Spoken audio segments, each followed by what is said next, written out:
sadly, all is love and memory.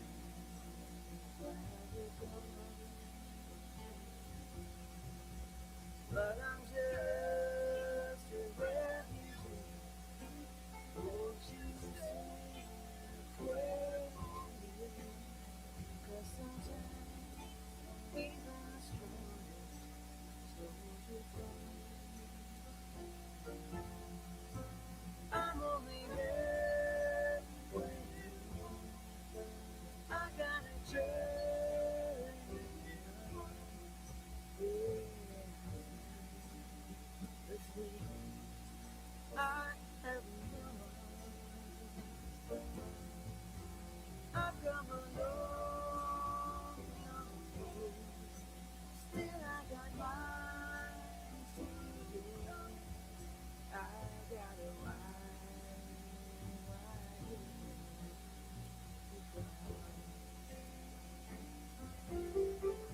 I gotta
someday when I'm awfully low, when the world is cold, I will feel a glow just thinking of you and the way you look tonight.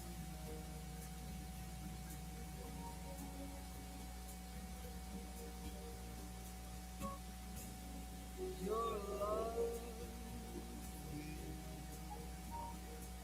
with your smile so warm and your cheeks so soft. There is nothing for me but to love,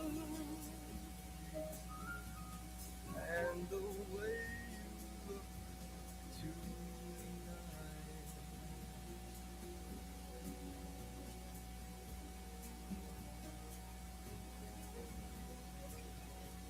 With each word your tenderness grows,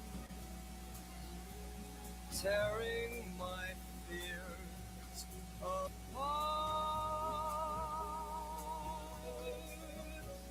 And that laugh that wrinkles your nose, it touches my foolish heart.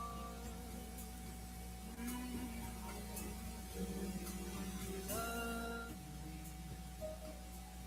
never ever change.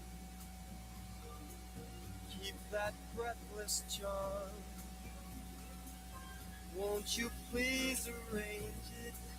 'Cause I love you just the way you look tonight.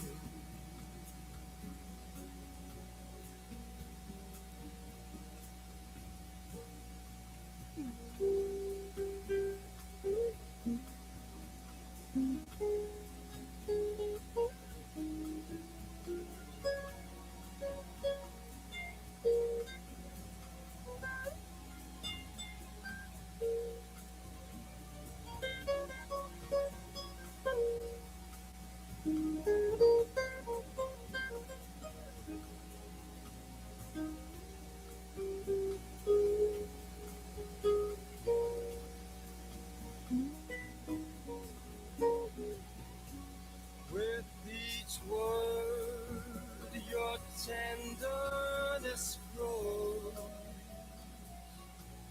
tearing my fears apart.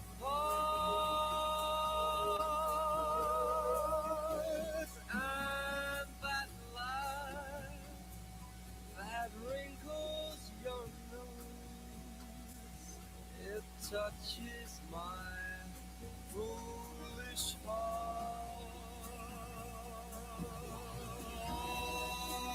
Lovely, don't you ever change. Keep that breathless charm. Won't you please arrange it? 'Cause I love you just the way you look tonight.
Why does it seem so inviting?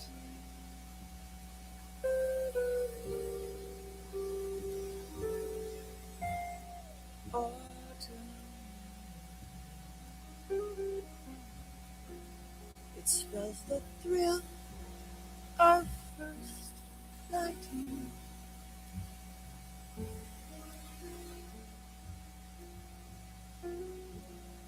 Glittering crowns and shimmering clouds in candlelight street. They feel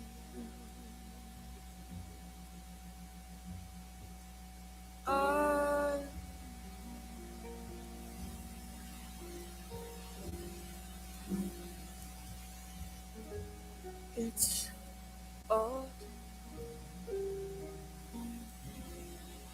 that brings the promise of new love.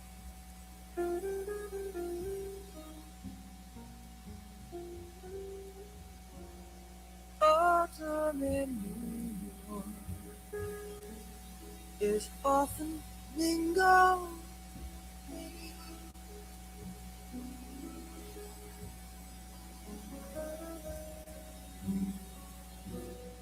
Dreamers with empty hands may sigh.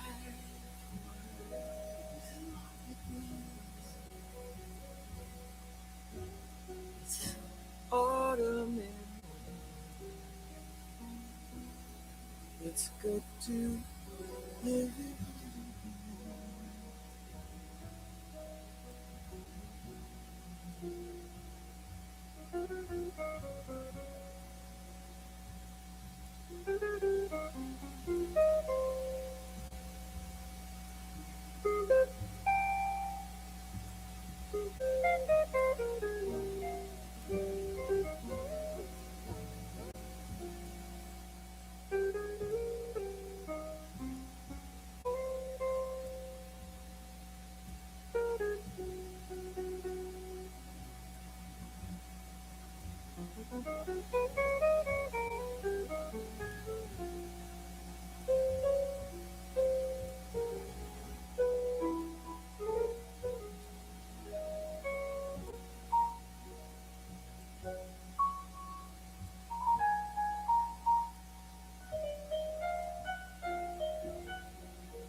that brings the promise of you.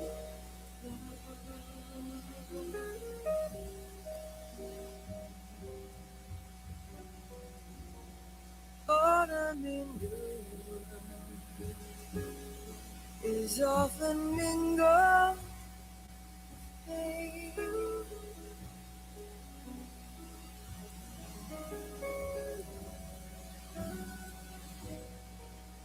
Lovers that bless the door on benches in Central. It's autumn. It's the dew.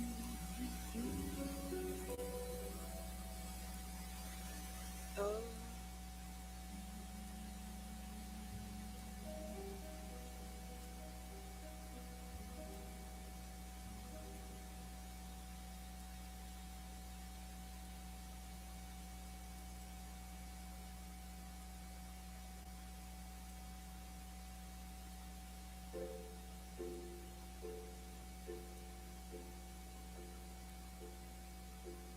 in the mountain, if I'm not feeling inside, I promise myself to treat myself and there's another day. I'm climbing to the top to throw myself in air to make it clear to me. Never what's it like when you're shabby, that's standing in the lurch at a church with people saying, my God, that stuff is stirring up the void in us. May as well go home as I did on my own, alone again.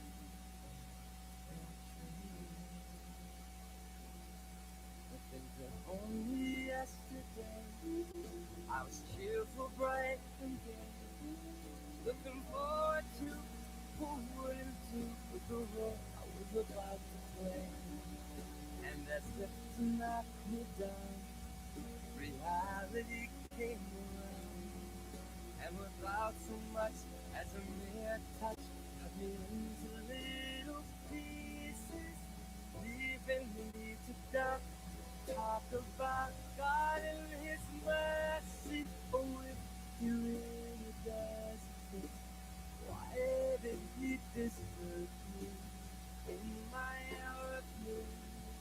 I truly am indeed alone again. Naturally, seems to me that there are more hearts broken in the world that can't be mended, left unattended. What do we do? What do we do?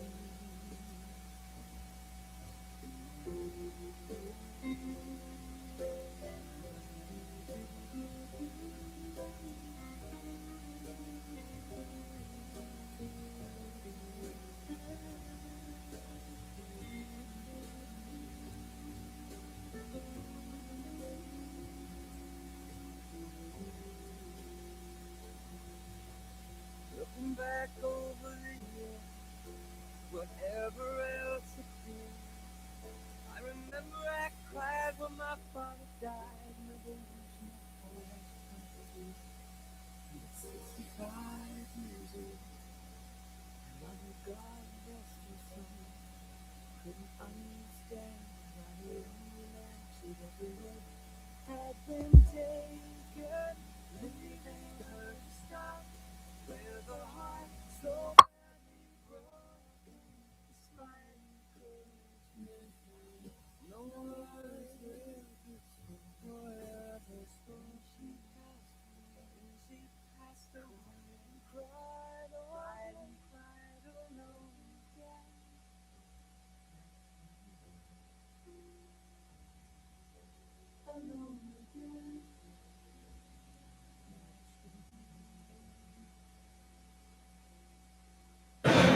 Kids?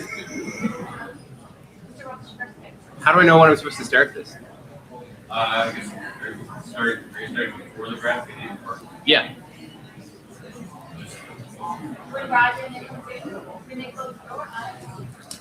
I was just gonna let Emily tell me. Is that fair? Whenever you start, they'll say.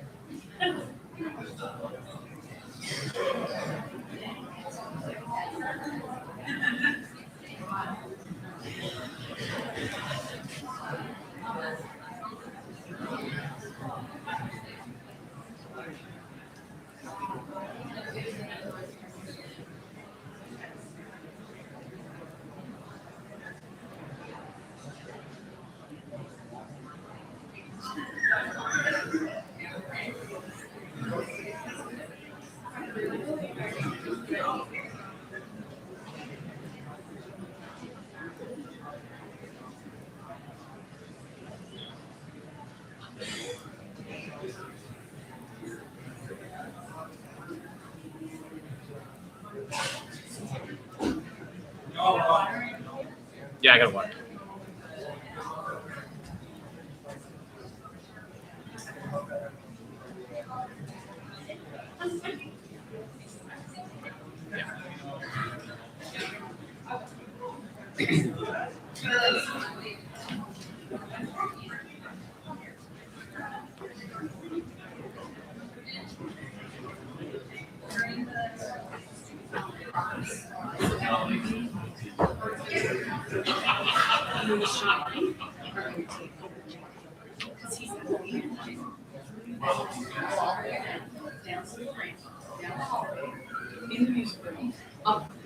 But he just got procedure.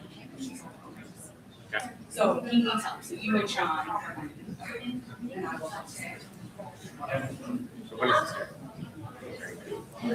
The music's on. That's what it sounds like.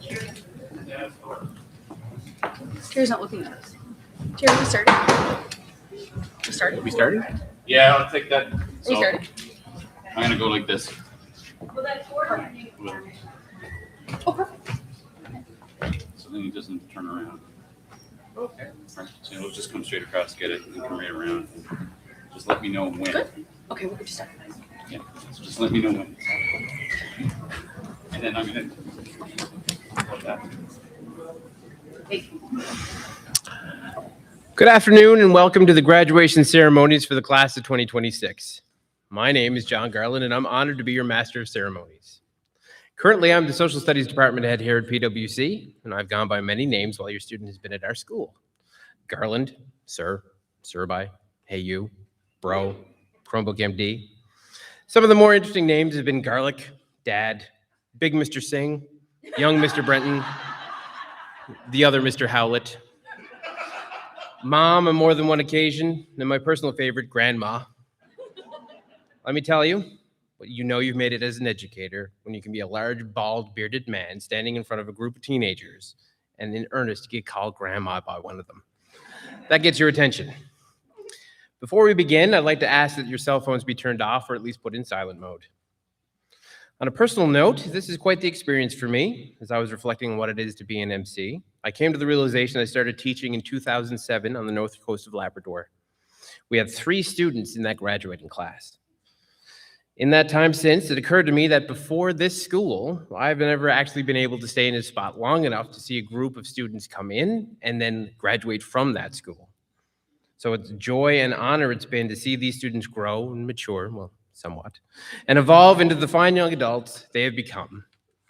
And on top of that, I've taught and interacted with so many of this group as either the grade 10 career teacher in room 212, the grade 11 Chromebook doctor in the LRC, or the grade 12 socials teacher in room 202. It's been an absolute pleasure to have the opportunity to be one small brushstroke in the canvas of these students' lives. Now I'll ask you to please stand for the arrival of the Prince of Wales Collegiate graduating class of 2026.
I hate to do this to you, but if you'd remain standing, we'll join together for the singing of our national anthem.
Please be seated.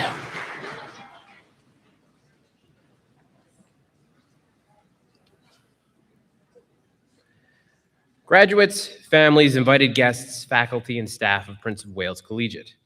We're here today to recognize the many accomplishments of the PWC class of 2026. Being an educator gives you a pretty cool seat at the table.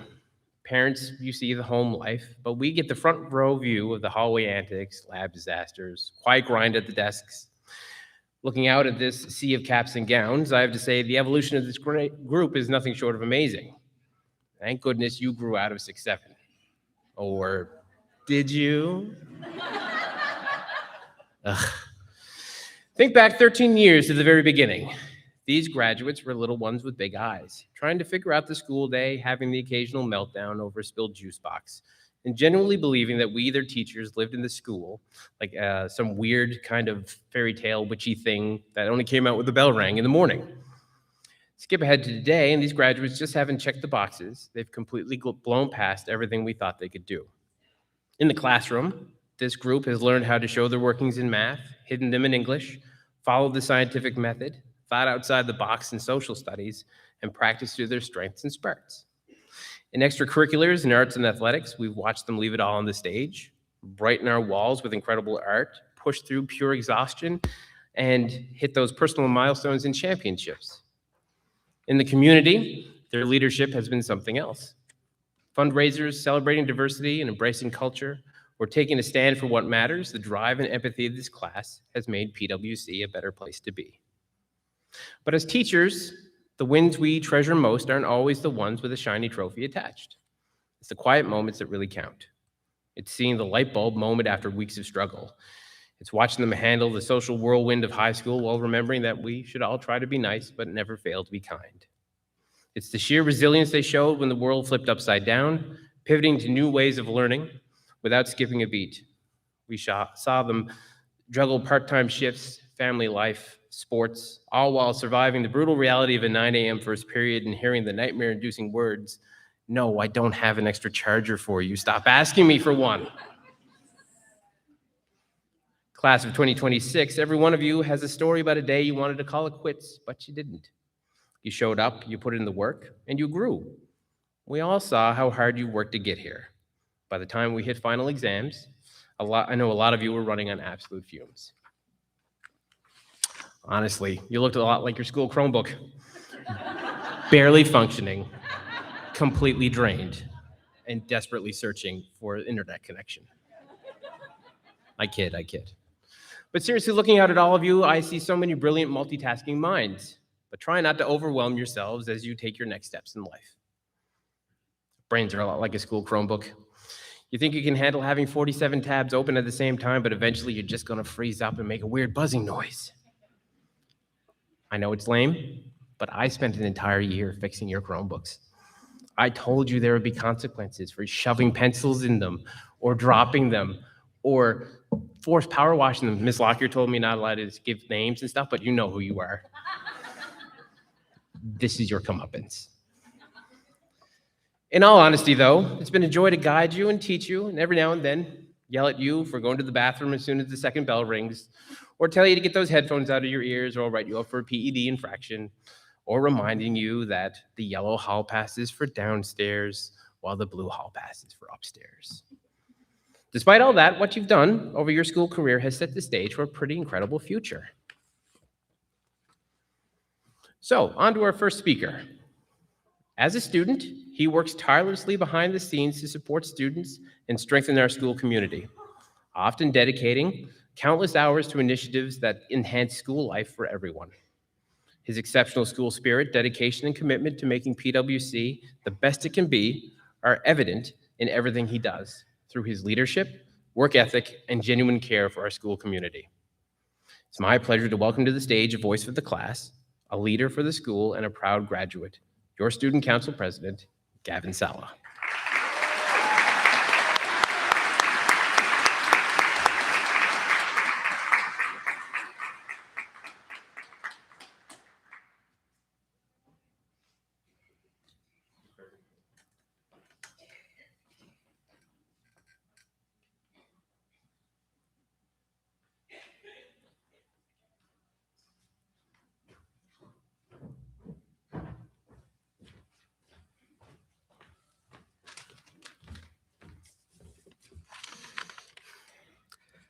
All right, hello everybody. Good morning to all graduates, families, teachers, and staff. Standing here today as Student Council President, I've been trying to decide exactly what I should say to properly capture our experience. I was told that this role meant representing the student body. In reality, it meant sending lots and lots of emails, attending lots of meetings, and trying to figure out how to plan events that everyone might agree on, but as you may or may not have guessed, is almost impossible. But despite all of that, it has been an absolute privilege to serve this school. When we first arrived here at Prince of Wales Collegiate, none of us knew what to expect. We were all trying to figure out where to sit, how to find our classes, and very often how early to wake up to trudge our way through several feet of snow outside. But over time, something changed, and the unfamiliar became routine. The routine became a shared experience, and those shared experiences became what we will remember most from this school. What I've learned this year is that school isn't defined by its schedule or its building, but it's defined by its people. The enthusiasm, creativity, and the resilience of this graduating class made every single effort worthwhile. So as we prepare to leave this school, I want to take a moment to express sincere gratitude for all the students here for today. Thank you for your support, for your participation, and for your willingness to be a part of something bigger than yourselves. Whether you were leading, organizing, competing, performing, or just showing up each day, you all contributed in your own way to the incredible character of this school. To my fellow student council members, thank you all for your commitment, your patience, and your ability to keep going even when times are super challenging. Leadership is quiet, often thankless, and always a team effort. It's been an honor to work alongside all of you. To our teachers and staff, thank you for your guidance, your dedication, and your constant support. You challenged us, encouraged us, and a lot of the time reminded us of deadlines that we all would have preferred to forget. Thank you to all of our families who are always there to support us. All of the opportunities that we've had and the accomplishments that we are here to celebrate today would not have been possible without your patience, your sacrifices, and your unwavering belief in us. On behalf of the graduating class, thank you for everything you have done and continue to do for us. As we look ahead, it's natural to think about what comes next. Some of us will stay close to home, while others will move further away. But all of us will be beginning something new. There's a lot of excitement in that, but also a lot of uncertainty. But if there's one thing that over the past 3 years I have been taught, it's that uncertainty is never something to avoid, but instead something to work through, because the ability to adapt, to contribute, and to support others is far more important than having everything perfectly planned. Now, before I close, shortly, don't worry, I want to briefly return to where I began when I first became student council president. I believe that this role was about leadership in the traditional sense, decision-making, organizing, and planning. But what I've come to understand is that leadership, more than anything else, is about service, about listening, representing others, and creating opportunities for all of us to feel more connected. This graduating class certainly made that possible, so thank you to all of you. Congratulations to us, the class of 2026. I wish all of you the very best in whatever comes next, and most importantly, wherever you go, I hope that all of you carry the same spirit, resilience, and sense of community that defined your time here as Cavaliers. Thank you.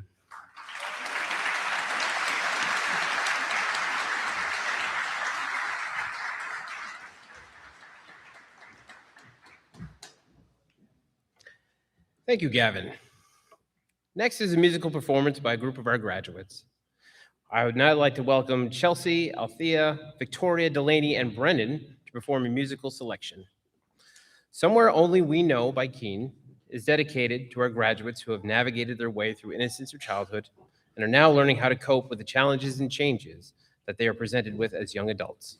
We hope you enjoy their performance.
Wonderful job, guys. Now we're going to move on to the part of the presentation for our school and community awards. I'd like to call upon Paula Luby Coughlin to present the Canadian Parents for French Award.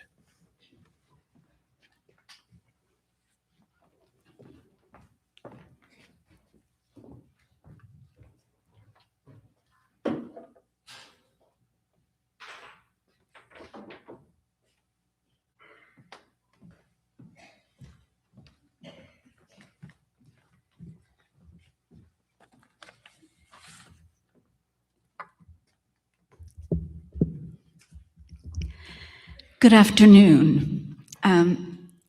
Thank you for the introduction.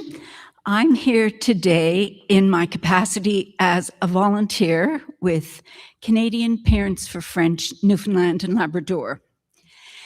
And we love to see students coming to this point in their school year, and they have so much achievement to celebrate on this day. So I would like to congratulate this afternoon. It is my pleasure to congratulate Chelsea Barrett, a grade 12 student, for her achievement in French. Chelsea is being awarded a $1,000 scholarship from Canadian Parents for French, a scholarship fund. This award recognizes her dedication to learning French as a second language, her academic achievements, and her demonstrated commitment to bilingualism. Through her commitment to bilingualism and the French language education that she has been pursuing, Chelsea has demonstrated excellence and a willingness to embrace the two official languages of our country, Canada. We are hopeful and confident that as Chelsea moves on in her life, we hope that this scholarship will help her embark on the next stage of her educational journey. And we encourage you, Chelsea, to continue to aspire to a proficiency in Canada's second language. Congratulations.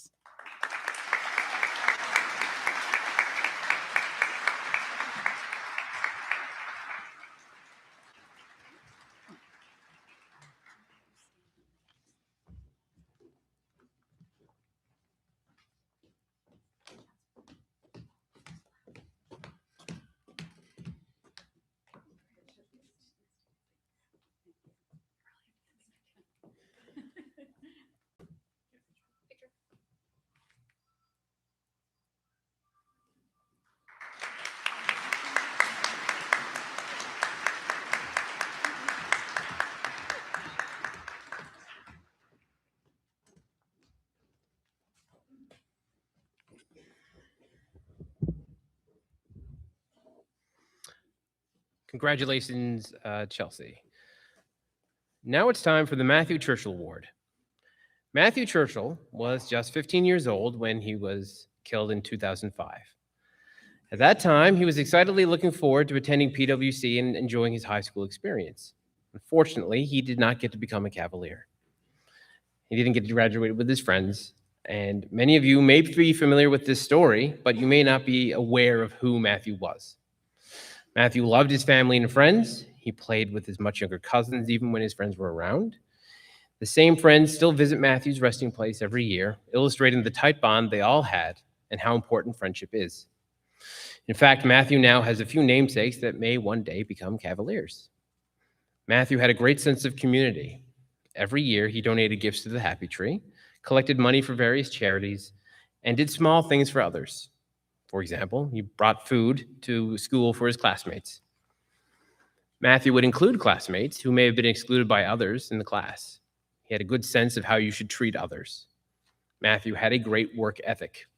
Although he wasn't the biggest hockey player, he worked hard at the game he enjoyed both on and off the ice. This work ethic extended to school. Matthew had some learning difficulties, however, with the help of his family and teachers and his own hard work, he overcame them. He did all of this with a smile on his face.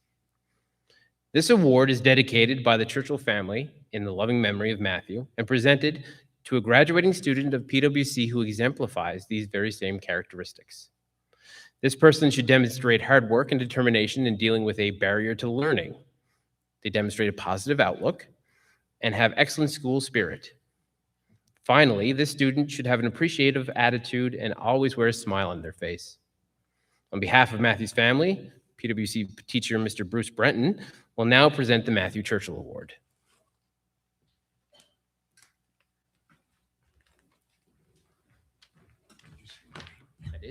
You're excellent. Mr. Garland said my name, but you guys didn't cheer, so I didn't know.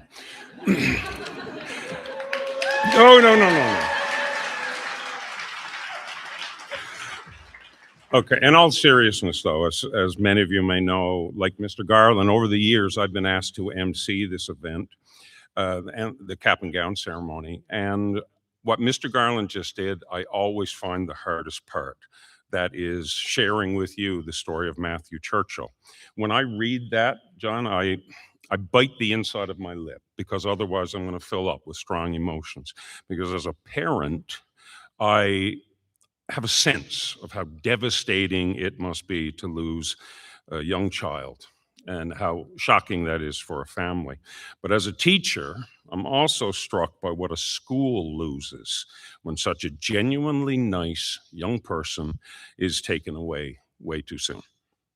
So when teachers were asked last week to nominate students for this award, I thought about all the criteria Mr. Garland just highlighted, but I also thought about who the genuinely nice kids in this graduating class are.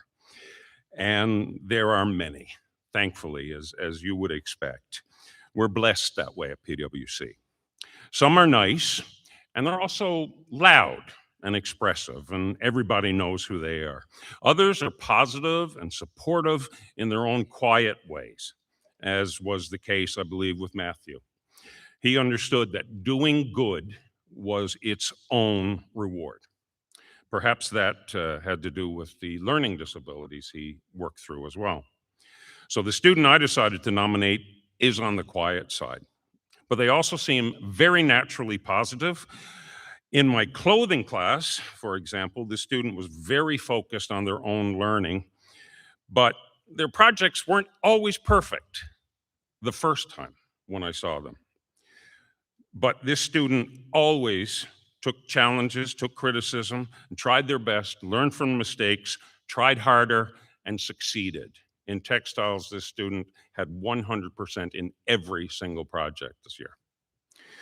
I didn't even realize that this student had a learning disability, because it seems that to them, an LD is just like any other challenge. It's just something that hard work will get you through. And that's the attitude I saw from him in study hall, too. As I said when I wrote up my nomination note, this guy is one of only a handful of students who always uses study hall to, ironically, study. I felt really good about nominating him, and today I am proud and honored to present the Matthew Churchill Award to Caleb Young.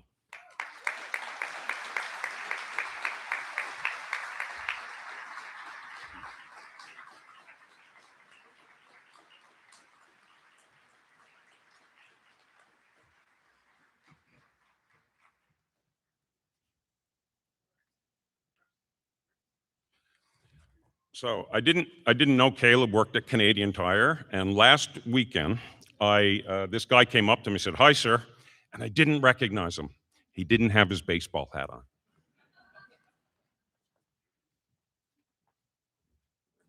What do I say? Right here. This is yours. And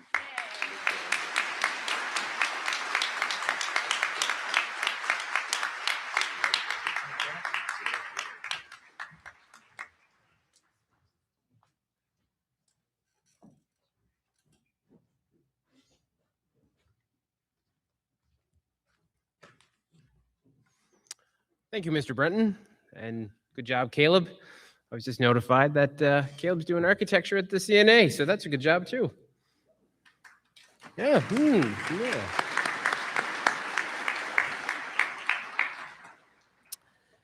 Next up, we have the Cavalier Award. This award was voted on by the staff of PWC and is considered one of the highest honors that our school can give it to a student. Named after the school's mascot, the recipient must demonstrate the characteristics of that gallant cavalier.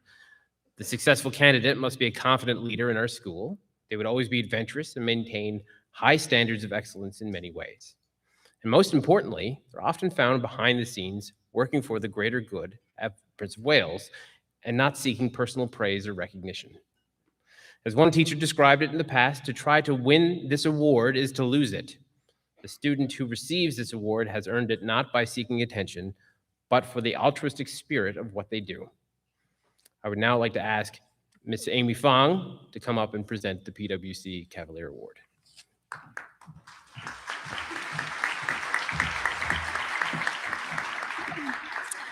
Good afternoon, everyone. This year's recipient, I had the pleasure of having in my classroom, the past classroom.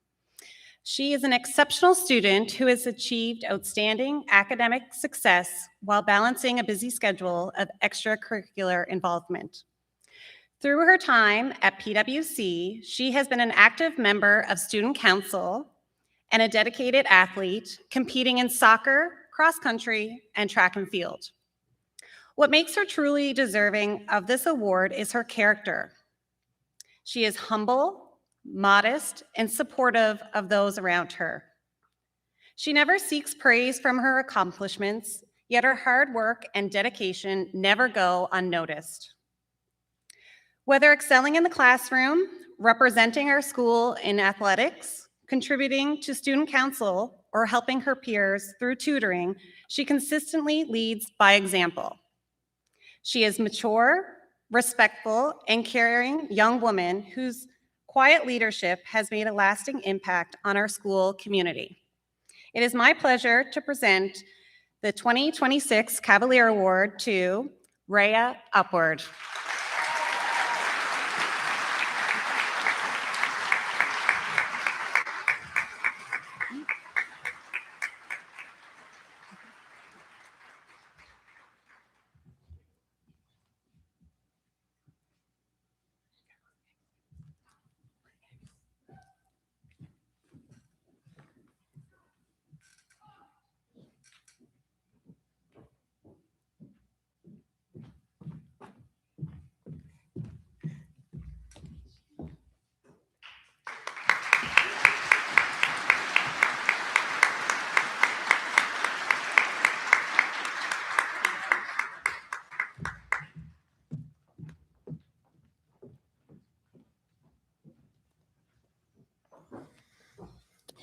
Thank you, Ms. Fong, and congratulations, Rhea. Next up is the Collegiate Award. This award is also voted on by the staff of PWC and is considered to be an award for our most well-rounded student, someone who plays a role in every facet of life. The true collegian is steady and balanced.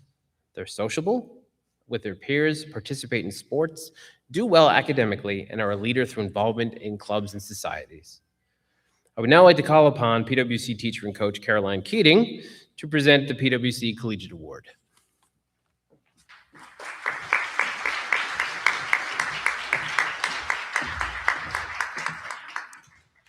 This year's Collegiate Award recipient has truly maximized their time at PWC. An active member on the student council, they excelled in the classroom while proudly wearing the Cavalier crest across multiple sports, dominating on the soccer field, the softball diamond, and captaining both the volleyball and the basketball teams. A natural leader among their peers, they are rarely seen without their loyal group of friends. It is safe to say if there's something fun happening, this student is at the center. They spent their 3 years here sporting a smile in our hallways that you can't help but reciprocate. Yet at their core, this student is defined by their selflessness. In their limited free time, they give back to their community as a volunteer coach, ensuring the next generation of Cavaliers has a role model to look up to. I've had the distinct privilege of coaching this student during their high school basketball career. Without ever being asked and never looking for recognition, they set the standard for everyone around them. Relentlessly hardworking, always composed, and the ultimate teammate. They haven't just led their peers, they have inspired me to become a better coach and person. I'm very proud to present the Collegiate Award to this year's recipient, Carissa Tucker.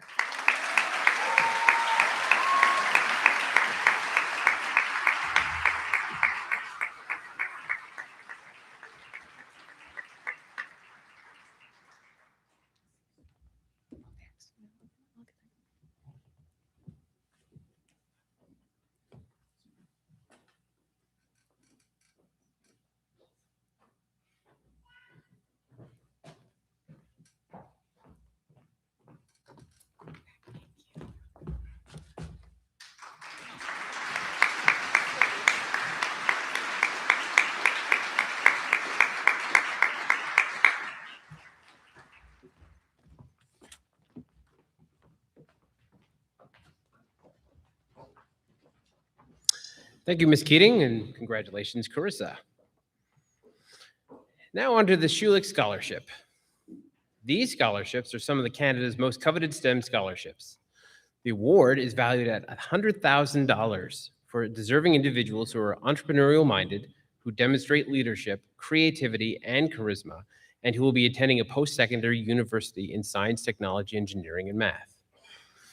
This much sought-after scholarship recognizes and encourages 100 of the best and brightest students to become the next generation of entrepreneurial-minded science and technology innovators in Canada. I'd like to ask PWC teacher Ann Corbett to present this award recognizing one of the 2026 winners of the Schulich Leader Scholarship.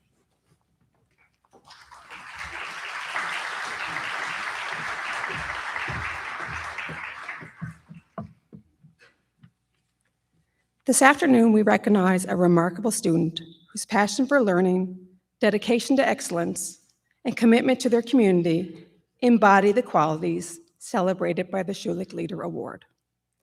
This cavalier has consistently demonstrated exceptional academic achievement and a deep passion for STEM.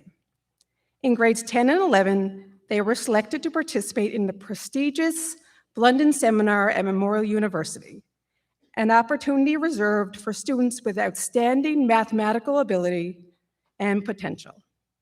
They also achieved a national ranking on the Cayley contest offered by the Center of Education in Mathematics and Computing.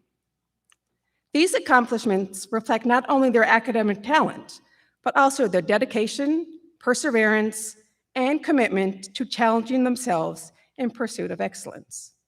This student also participated in SHAD 2025 at the University of Calgary, where they were honored with the Valedictorian Award. This distinction recognized their exceptional leadership, collaboration, and communication skills throughout the program. Beyond their academic and leadership achievements, this student is deeply committed to making a positive impact on those around them. Through formal and informal tutoring, peer mentoring, and 3 years on student council, they have consistently demonstrated a commitment to supporting and empowering others. As student council president, they led initiatives focused on student support, outreach, and fundraising, helping to strengthen student engagement, enhance school spirit, and to foster a welcoming and inclusive school environment. Their willingness to invest time and energy into the success and well-being of their peers reflects a genuine desire to serve their community and create meaningful opportunities for others to thrive. This cavalier embodies Schulich Leader qualities and plans to enroll in STEM program at Memorial University. It's my privilege to announce this year's Schulich Leader, Gavin South.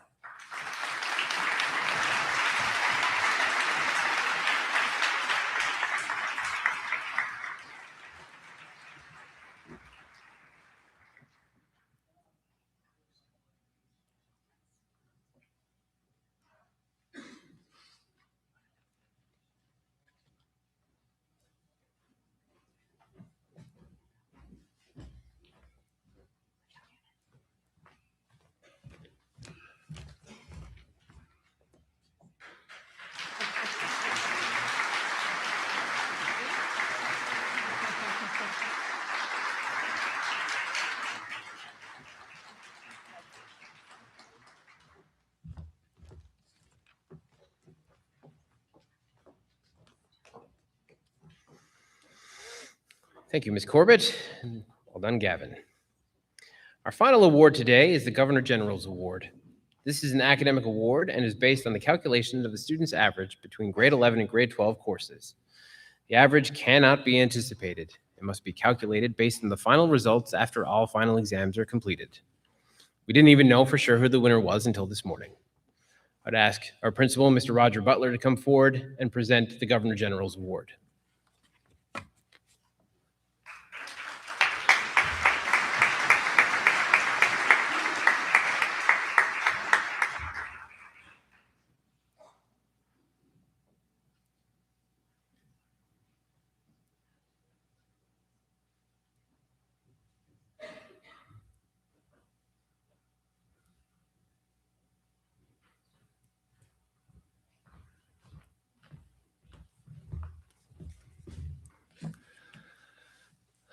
I'm going to kill two birds with one stone here, actually, because the Governor General's Award and the Valedictorian Award are going to the same person.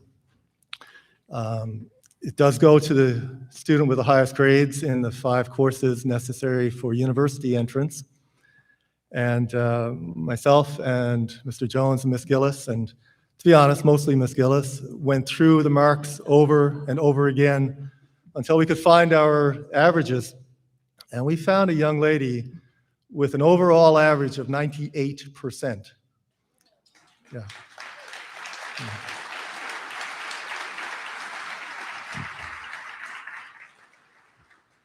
So I called her. I'm going to just give you a little bit of the backstory here. I called her on the phone because sometimes people don't want to get up here and speak. And the valedictorian job, you have to get up and give a speech. So I called her and I said, hi, this is Roger Butler. I'm calling from Prince of Wales Collegiate. I've got an honor to offer you. It's an award, and but I'd like you to consider it because it does come with some responsibility. We need you to get up here and we need you to give a speech. And she said, okay. And I said, have you guessed what it is? And she said, yes. And then I realized, yeah, you've got a 98 average. Right? You're clearly smarter than I am. I'd be in a 20-minute conversation trying to figure out what it was, but no, she had it nailed right away. So our next step then was to offer help for the speech, and so I did. I said, look, we can give you some help if you're nervous at all, or if you want to bounce it off anybody. And she said, no, I'm okay. And I said, look, any of the teachers, like all of our English teachers are on board with this. Anyone that you've had over the years that you're comfortable with, they can sit down with you. And she said, no, I'm fine. I said, we can proofread it for you. She said, it's all good. So then I said, can you help me with mine? Yeah. It's an absolute honor to offer both of these awards to Claire Odiwa.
Good evening, everyone.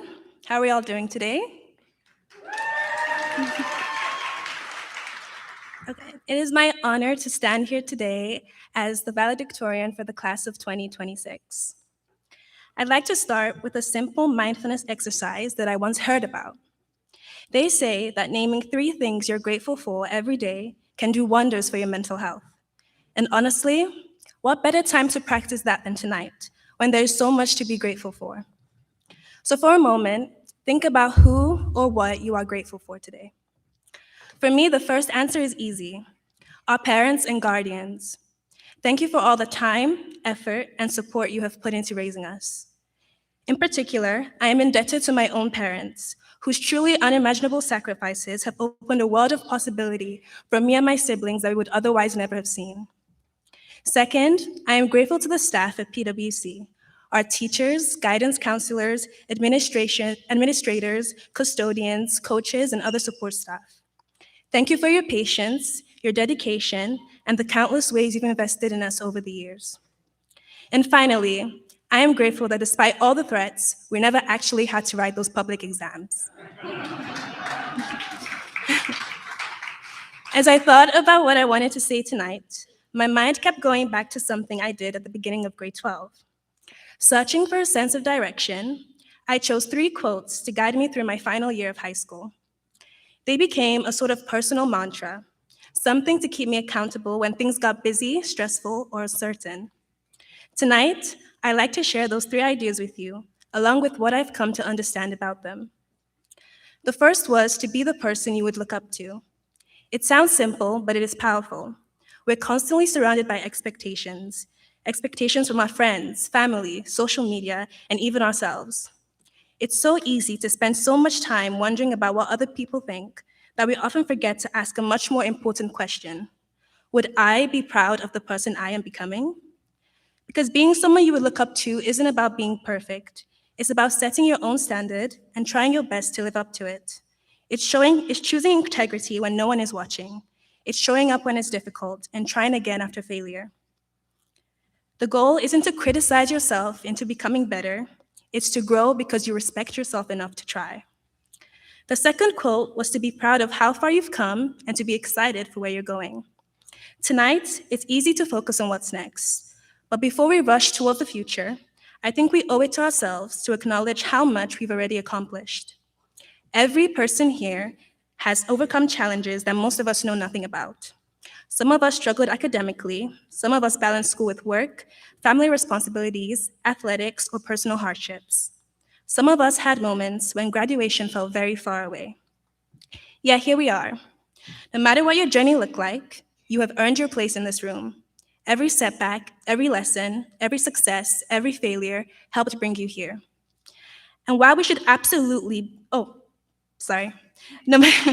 no matter what your journey looked like, you have earned your place in this room. And while we should absolutely be proud for this moment, we should also be excited. From this point on, we have the freedom to build lives that reflect our values, our passions, our dreams. Not everyone gets that, and it's something we should never take for granted. The final quote is this: enjoy being while you are becoming. We live in a world that constantly pushes us toward the next thing, the next goal, the next achievement, the next milestone. And while ambition is important, there's a danger in always living for tomorrow. If we're constantly focused on who we're becoming, we can forget to appreciate who we are. High school is a perfect example for this. For years, many of us looked forward to graduation. And now that it's here, it almost feels impossible to believe how quickly it has all passed. And after this milestone, life will continue to pass quickly. So wherever life takes us next, I hope we remember to be present for it. Celebrate the small victories, spend time with the people you love, take risks, learn new things, make mistakes, change your mind if you need to. You don't need to have everything figured out. In fact, most people don't. So, as we graduate today, I hope we can all try to remember these 3 things. But don't get me wrong, I didn't share this to pretend like I have all the answers. My hope, rather, is that each one of us finds our own set of principles, our own reminders of who we want to be and what we want to achieve. Because when life becomes uncertain, having something that keeps you grounded can make all the difference. Thank you, and a big congratulations to the class of 2026.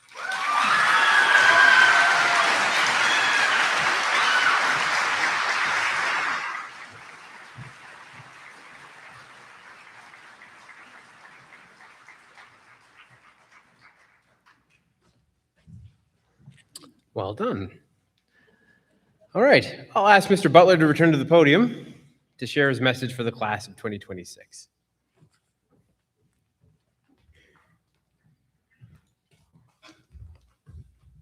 First of all, thank you, Claire. That was fantastic. Clearly, you didn't need our help. Before I start, are there anybody here that was here during the 2016 cap and gown? No? Okay, good. Because that's the speech that I'm going to use. Good afternoon, families, teachers, and of course, our graduating class of 2026.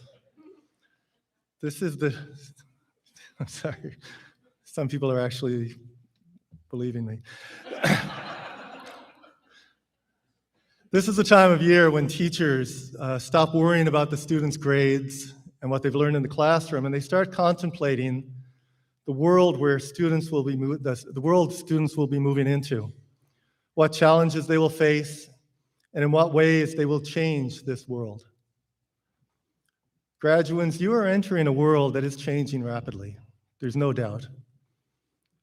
Prime Minister Mark Carney in Davos, Switzerland, recently reminded us of this. He said that the old rules are fading.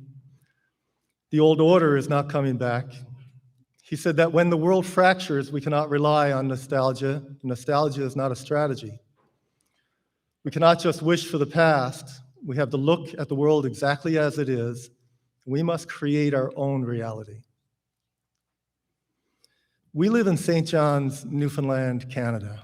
We are Newfoundlanders. We are Canadians. This is a place built on ocean and rock. For hundreds of years, our people dealt with that. They did not turn their back on the rough seas or the harsh weather. They didn't pretend things were easy. They looked at the reality, they rolled up their sleeves, and they made a living. And then they built a province.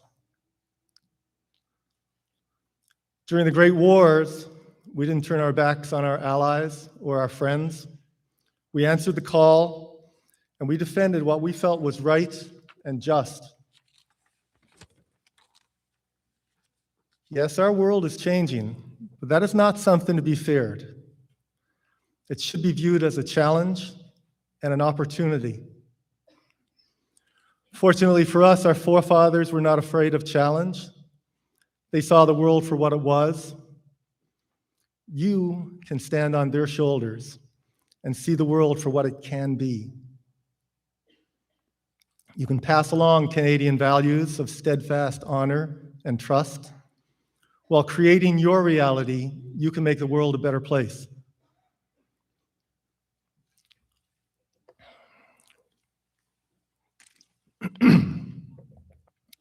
In 2015, Barack Obama stood on a bridge in Selma, Alabama, and spoke to a crowd, many of which were the same age as you.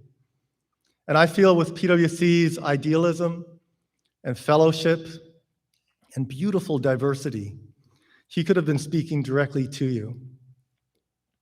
He said, "You are the young and the fearless at heart. You are the most diverse and educated generation we have ever seen. You are unconstrained by old habits. You are unencumbered by what is, and you are ready to seize what ought to be. PWC graduates, this is your great task. Seize what ought to be." As Mr. Carney said, the old order is shifting, but from those cracks, you can build a bigger, better world. Following Canadian values, following PWC values, you can build something better. You can build a world that is inclusive and just and beautiful. Mr. Carney noted that when we face great challenges alone, we are weak. But when we combine our strengths, we create a new path. We find our true sovereignty in cooperation. Here in Newfoundland, we call that building a community. We know that we survive and thrive only when we look out for one another. PWC is a community who remembers and gives back. Actually, we have among us today in our audience a PWC graduate who graduated 65 years ago. She remembers, she gives back, and she remains a part of our community. By the way, hello, Mrs. Bantelman, and welcome, wherever you are out there.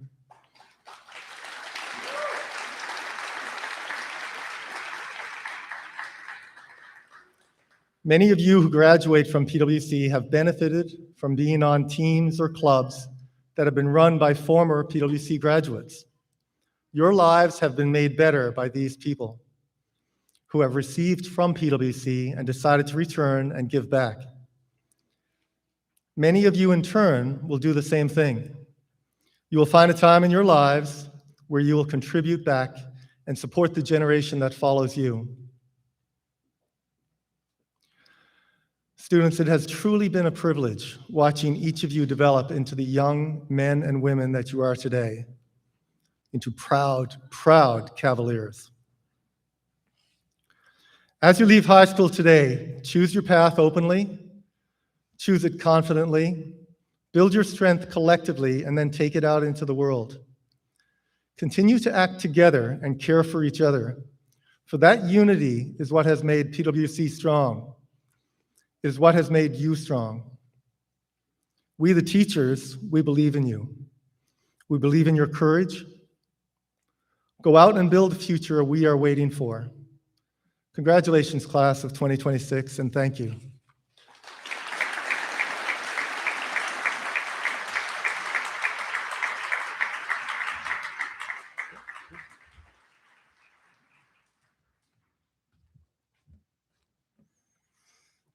Thank you, Mr. Butler. I wasn't here in 2016, but that speech aged remarkably well. How did you know who Mark Carney was? All right. So now the moment you've all been waiting for, the chance to officially receive your graduation certificate. This is your time in the spotlight, marking a significant accomplishment that can never be taken away. So be sure to smile, move the tassel on your cap from the right side to the left side, and enjoy the moment. While the grads walk across the stage, there will be a slideshow accompanying the presentation of certificates. It was put together by Ms. Emily Follett, who collected all the grad and kindergarten photos that were available. We'd also like you to keep in mind that there's a hired photographer here who will be taking pictures of every graduate as they cross the stage.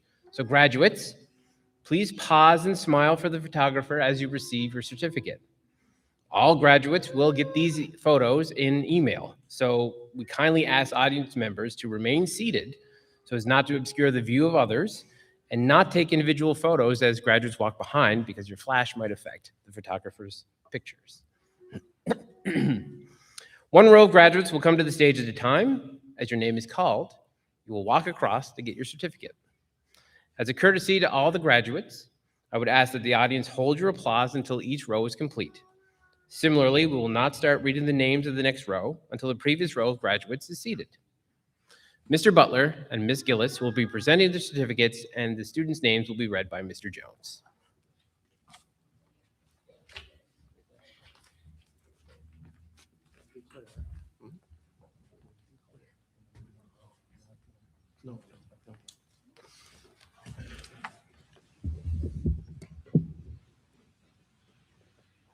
Okay, our first graduate is Claire Baker.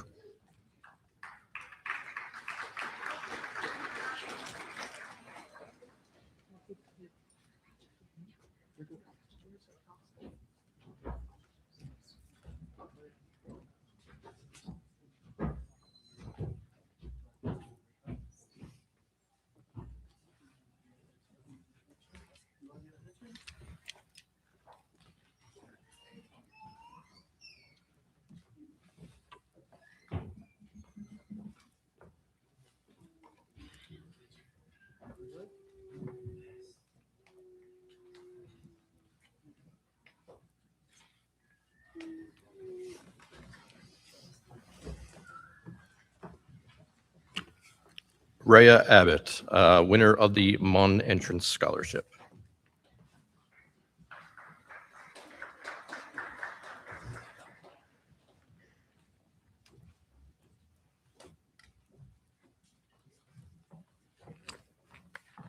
Mohammed Abed Alaham.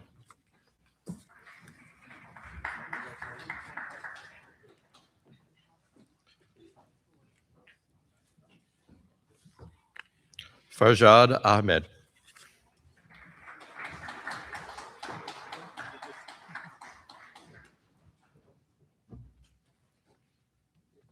Madia Al-Bakor.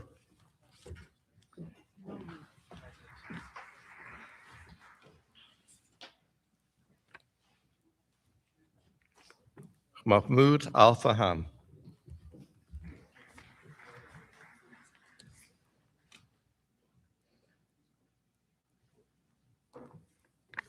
Samir Al-Faham.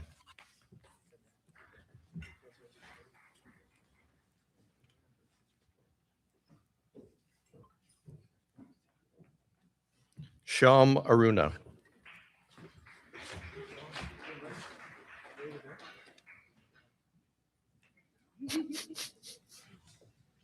Joel Ash, winner of an $8,000 scholarship for Acadia.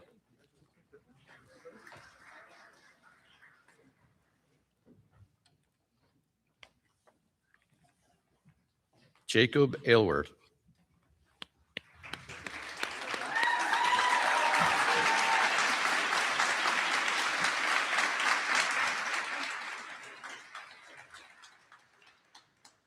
Abel Batcha.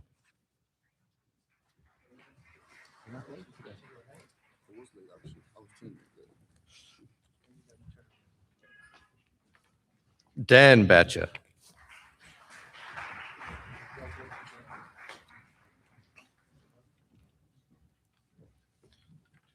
Tucker Ball Hoskins.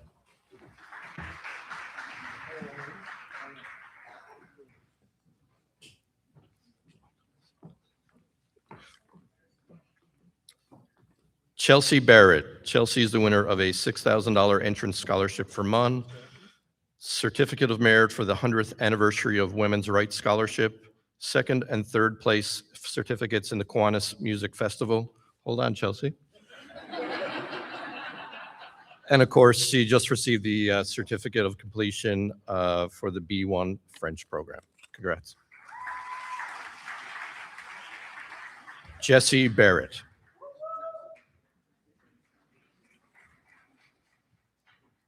Nathan Barrett.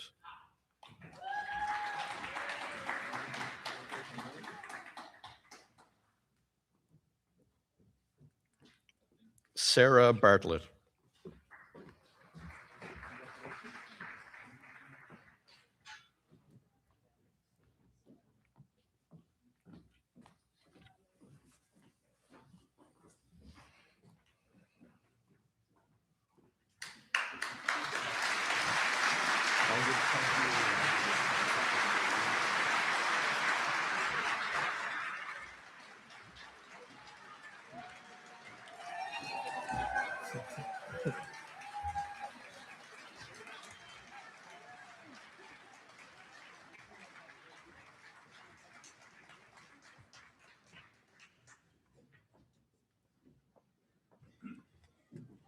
Isaiah Best.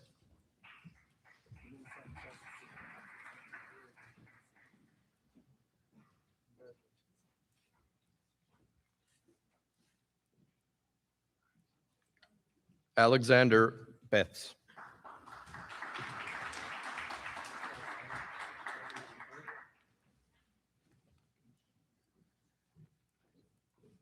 Anne Spobby.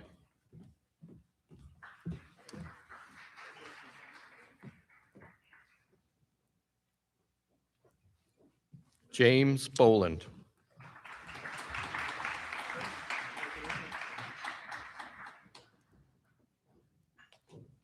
Jillian Bridger.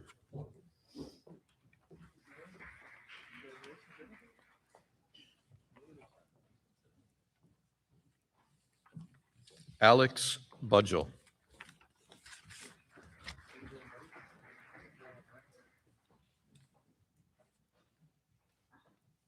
Lucas Bull.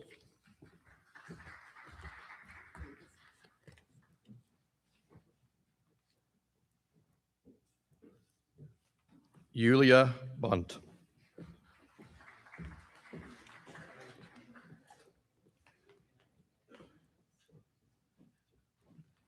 Liddy Burke.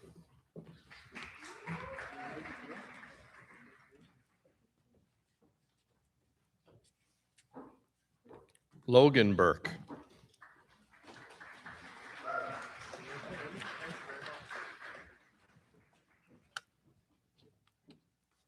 Reeve Burton.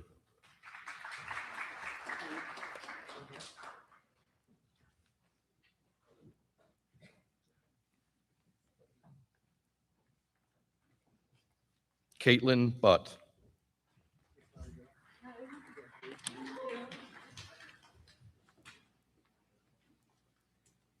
Keegan Bird Kearley.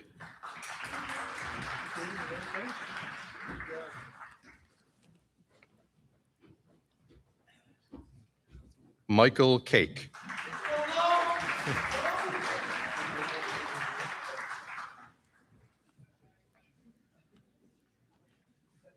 Althea Kalingasan.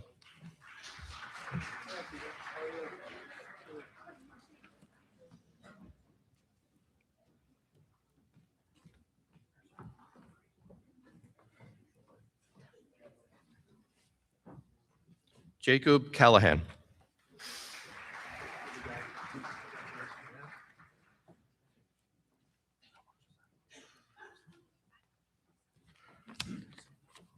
Shelby Call, winner of the Transforming Our Horizons Entrance Scholarship for MUN.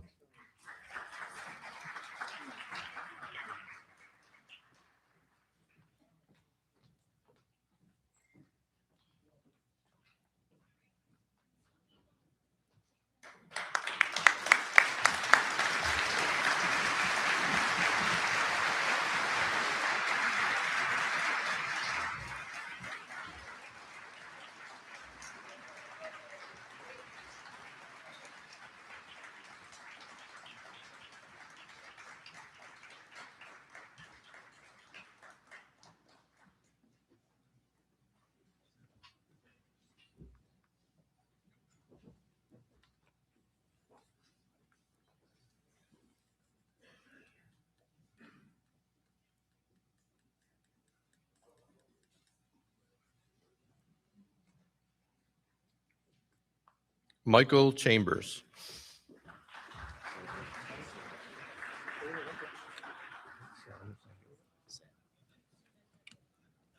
Sure. Sam Chalk.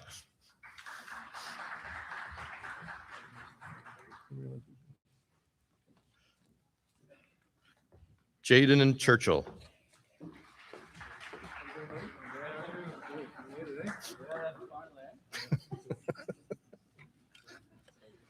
Noah Clark.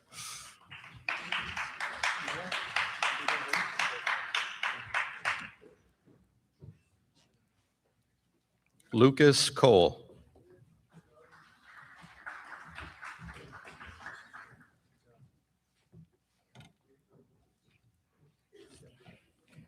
Darian Cook.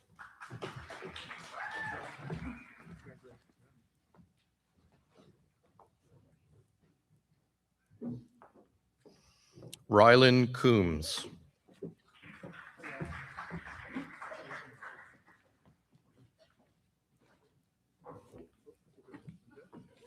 Landon Costello.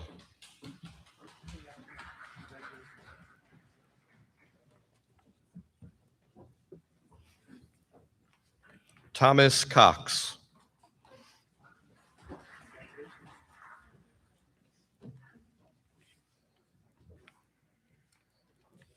Vince Croft.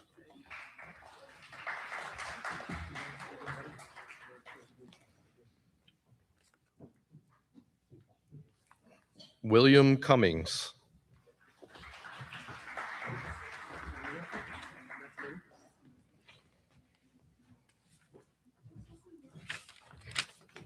Mia Cunningham.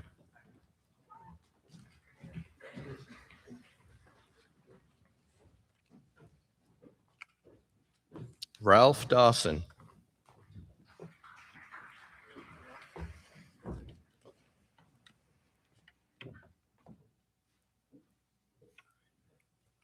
Janelle Day.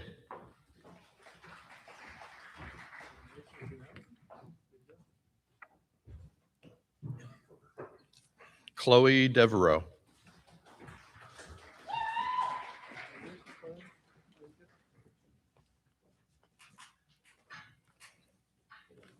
Fate Deza.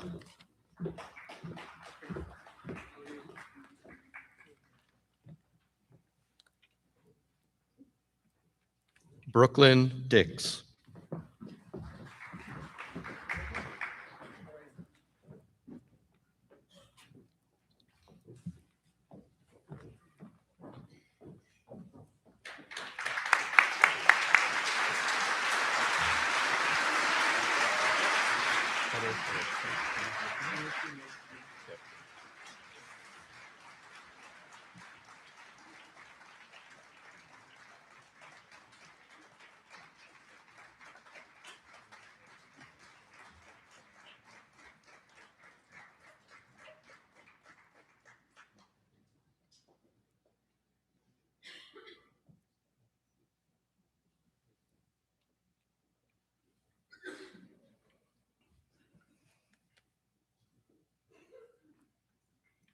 Oratile Dinto.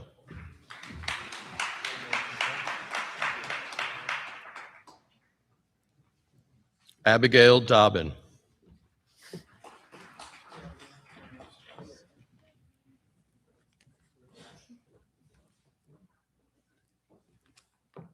Brody Dowie, winner of the $500 MUN Entrance Scholarship.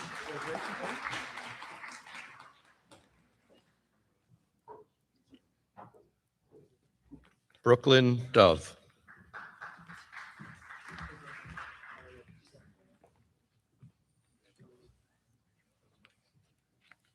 Bryce Doyle.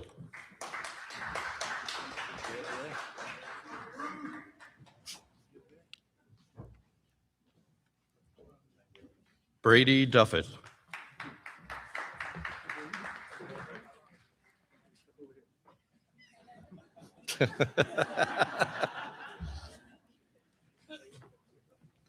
Victoria Danivska.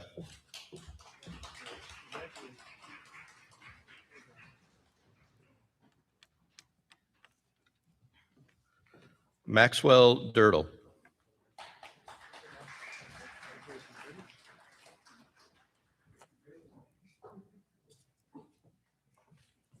Leah Dwyer.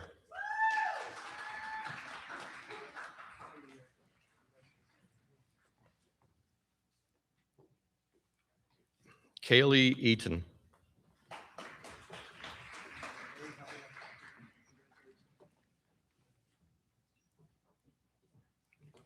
Sarah Edwards.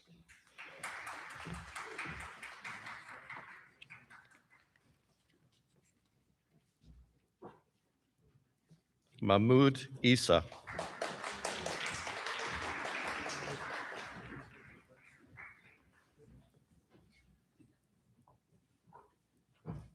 Kian Enebrad.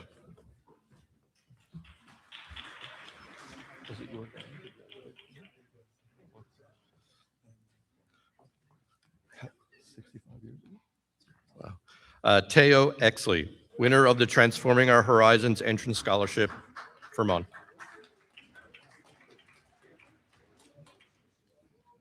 Colton Ezekiel.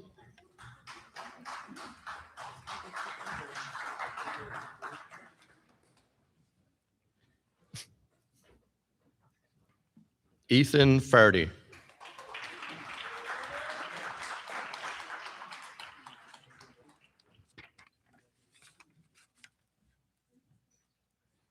Chloe Finley.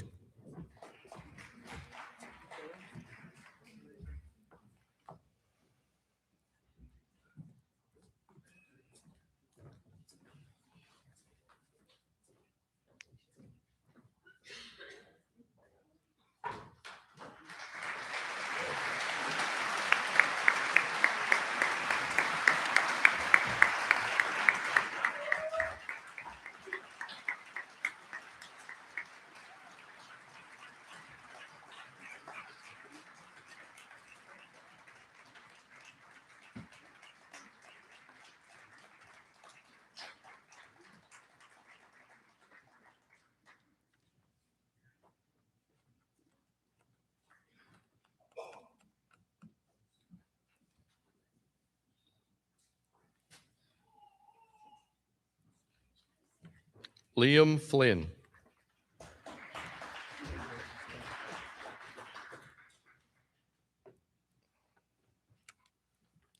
Sarah Foote, winner of the Transforming Our Horizons Entrance Scholarship.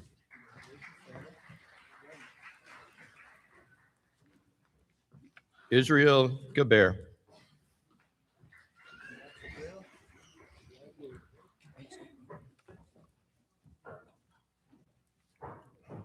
Gadiel Gomez.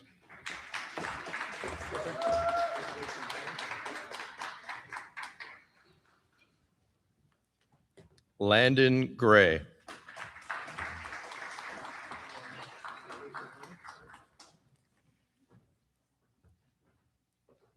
Kaylee Greeley.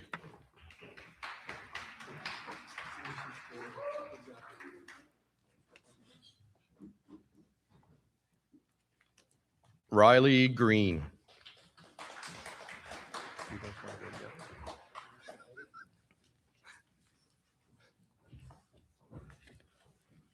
Afshin Hakimi.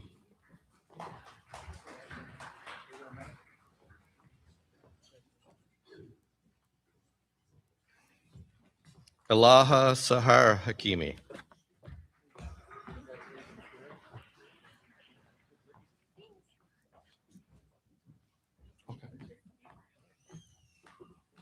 Amber Halloran.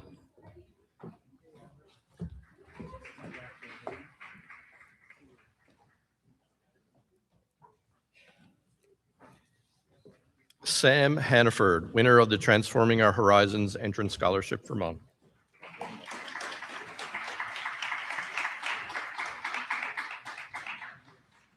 Terrence Harding.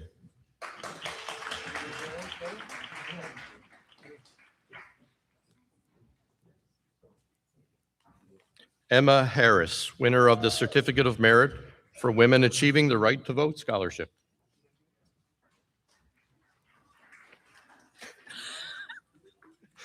Grace Hako.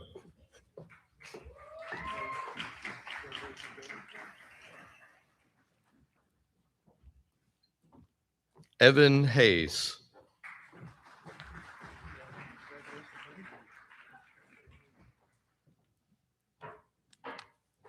Chelsea Hayward.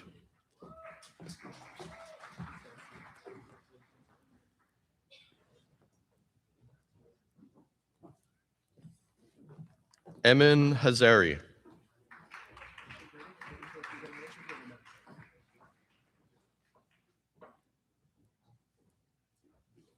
Reese Henneberry.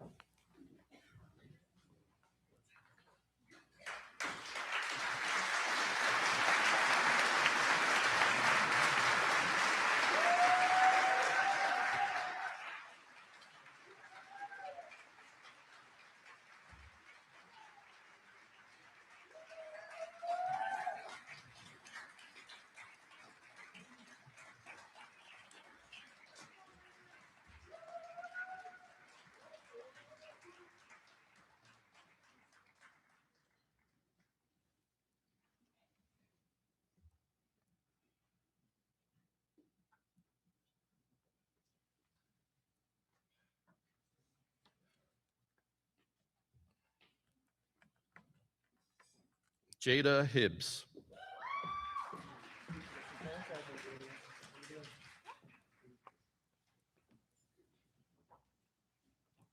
Isaac Hickey.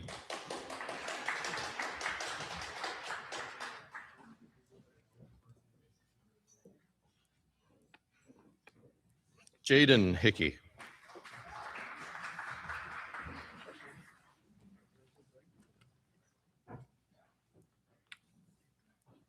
Maria Hickey.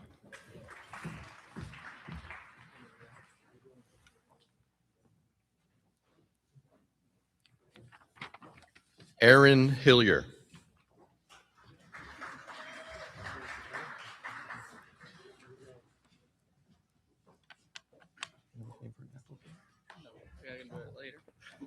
Kyle Hillier.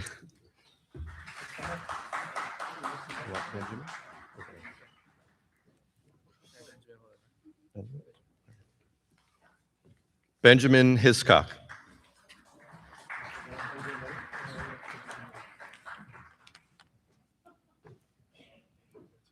Molly Hobbs.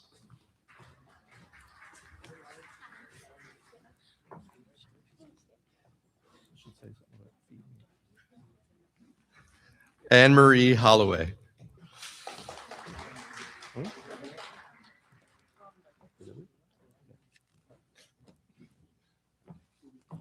Lily Hookey.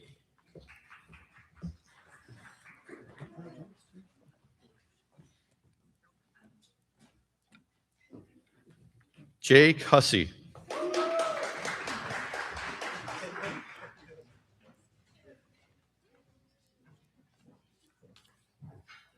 Orich Ehama.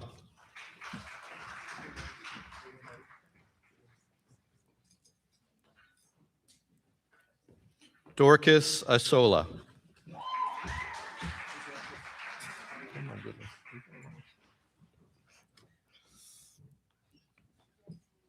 might need to back a U-Haul in for this one. $4,000 for early entrance scholarship. The Harrison McCain scholarship valued at $16,000, bringing a total scholarship value of $20,000. Dami Jakpa.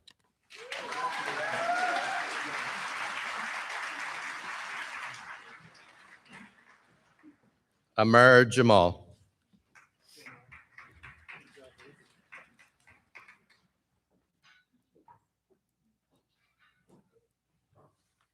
Max Jenkins.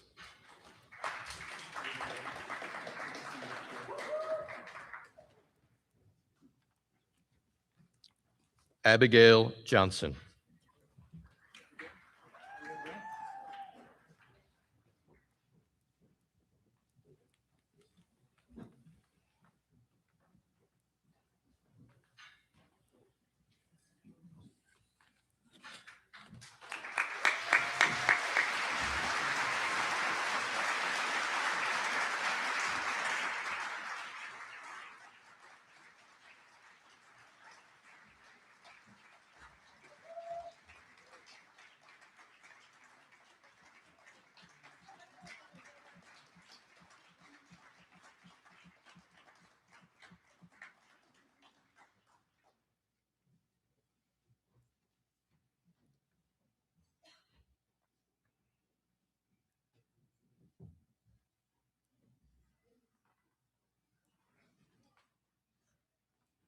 Damian Jones. $1,000. Peyton King, winner of the Transforming Our Horizons Entrance Scholarship Program for MUN.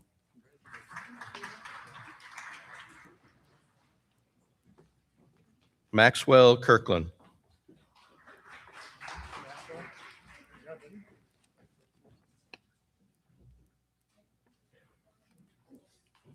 Sienna Knight.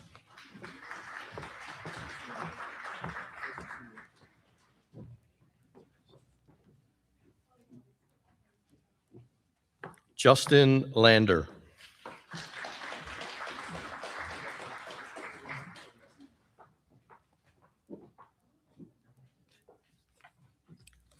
James LeDrew, winner of a MUN entrance scholarship valued at $2,000.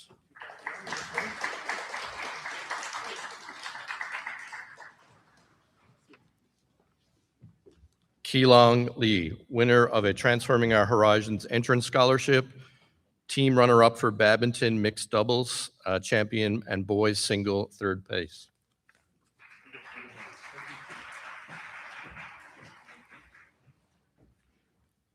Fajer Likat.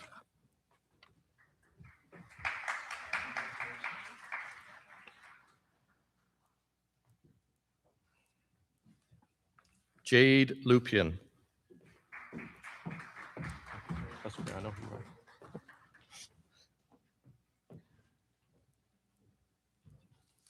JV Lupian.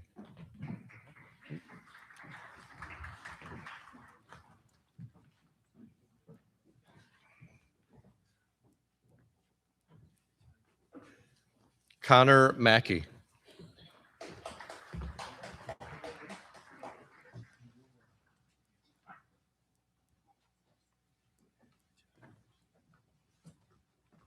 Amir Mahmood Ali.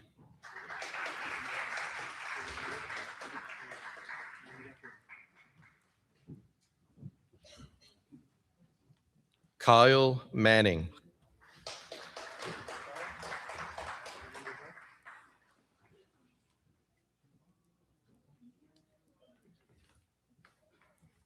Kalamina Mansouri.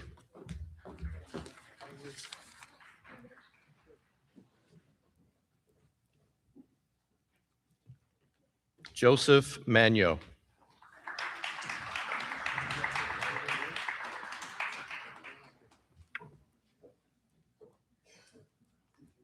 Kara March, sorry.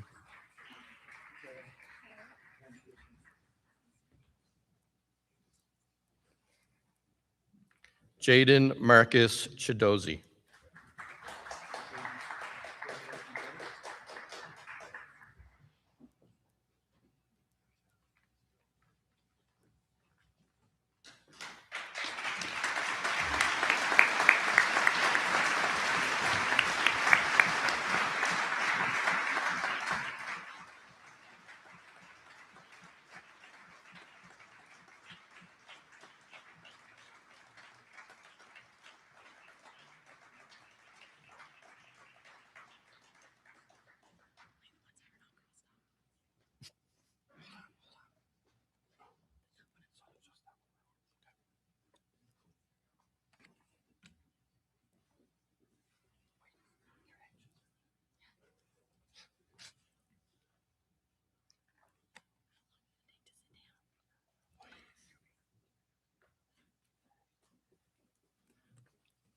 Delaney Marsh, winner of the Entrance Scholarship for MUN, the Girl Guides of Canada Gold Trailblazer Award.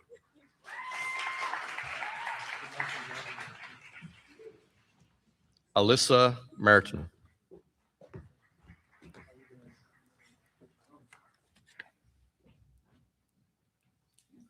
Isaac Martin.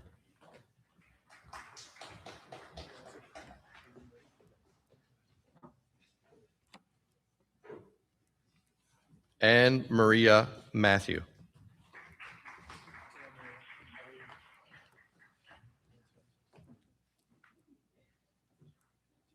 Julia Mayo.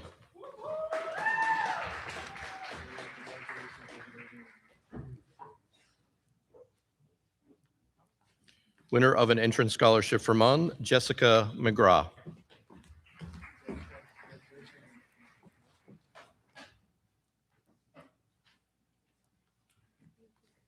Ryan McGraw.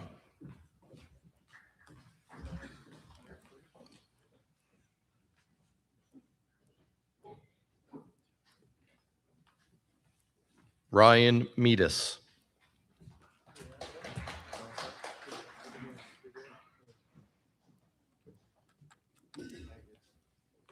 Sneha Mendes.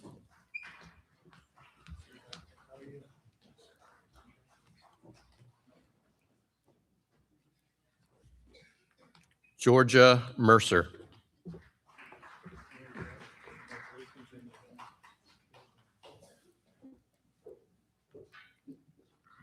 Andrew Mills.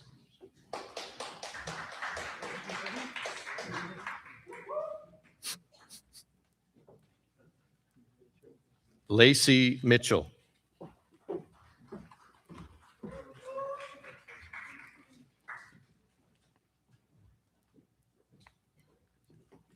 Ahmed Mohammed.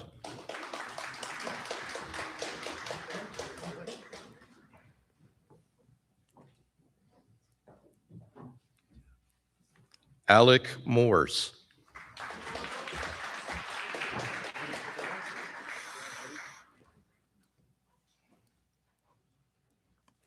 Winner of the 100th anniversary of Women Achieving the Right to Vote and Hold Public Office Scholarship, Grace Moutry.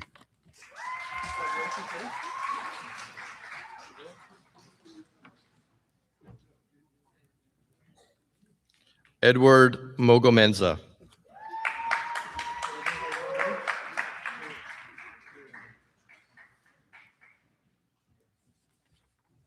Summer Murphy.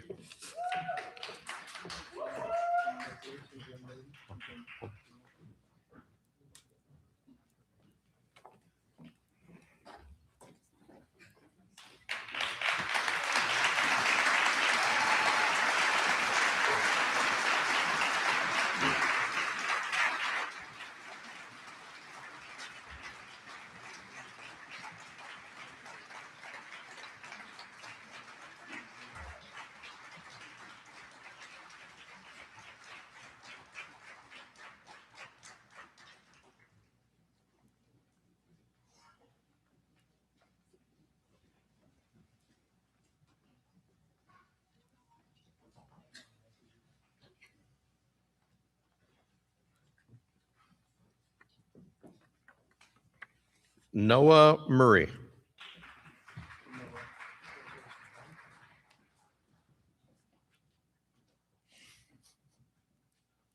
Olivia Neal.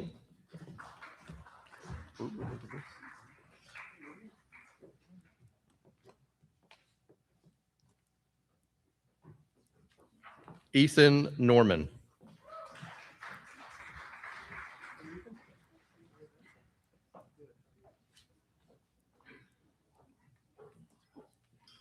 Evan Norman Hanley.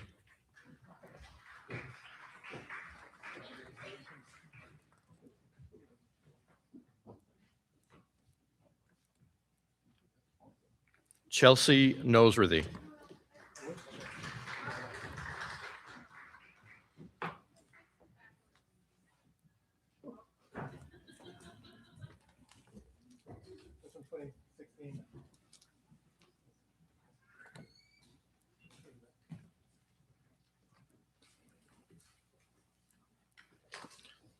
Miley Noseworthy.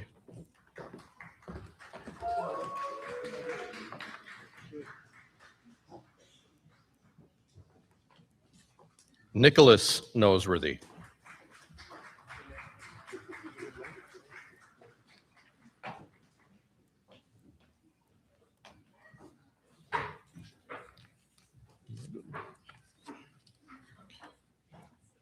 Let me introduce you first, okay?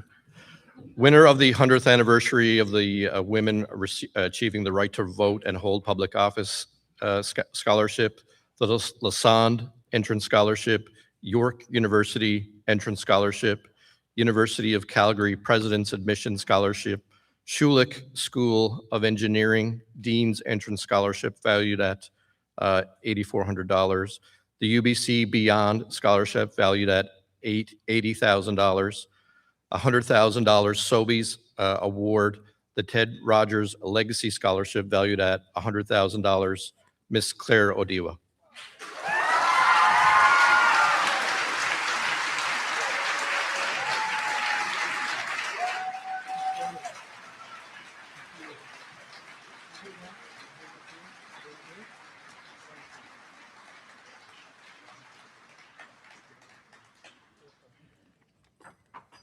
Winner of the $2,000 Entrance Scholarship for MUN, Kyla Olford.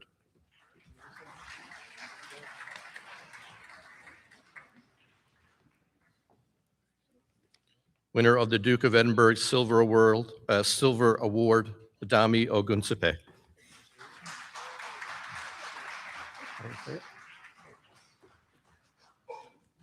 Omar.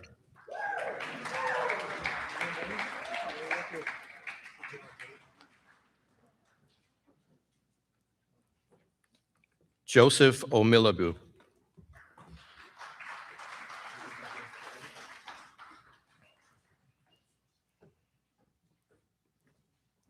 Sharon Ono Bobby.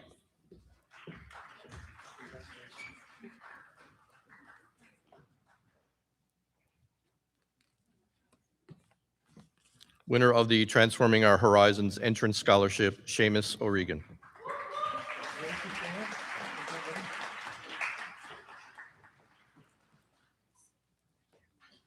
Arthur Ortiz.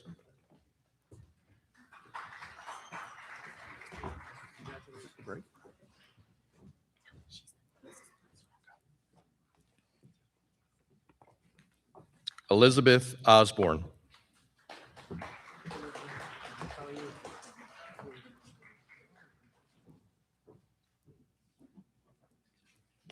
Winner of a Transforming Our Horizons Entrance Scholarship for MUN, Maya Park.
Hope Peril.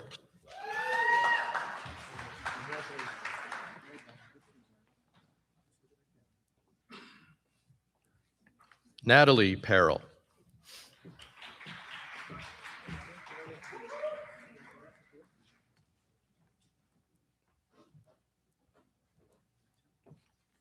Brendan Parsons.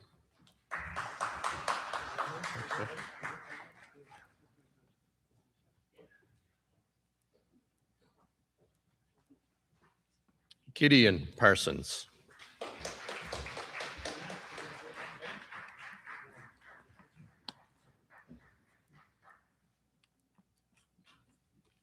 Madison Parsons.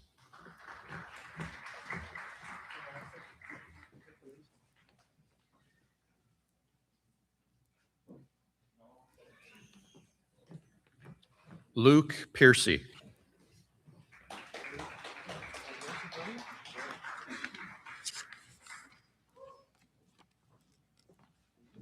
Reed Penton.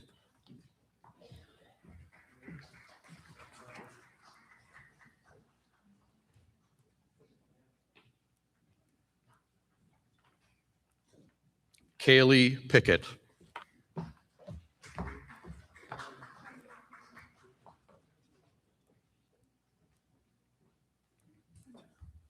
Winner of a Transforming Our Horizons entrance scholarship for MUN, Blair Pittman.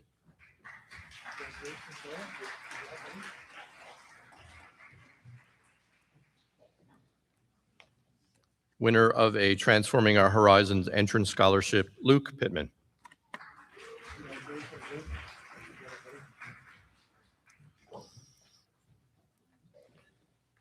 Cole Priddle.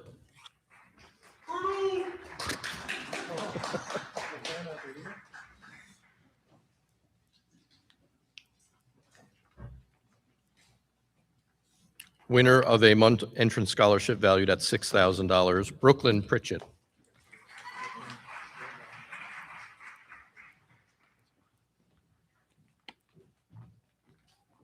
Jaden Purcell.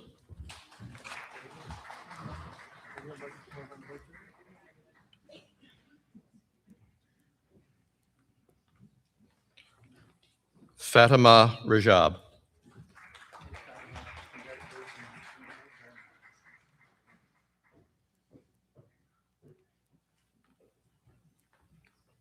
Adriana Ralph.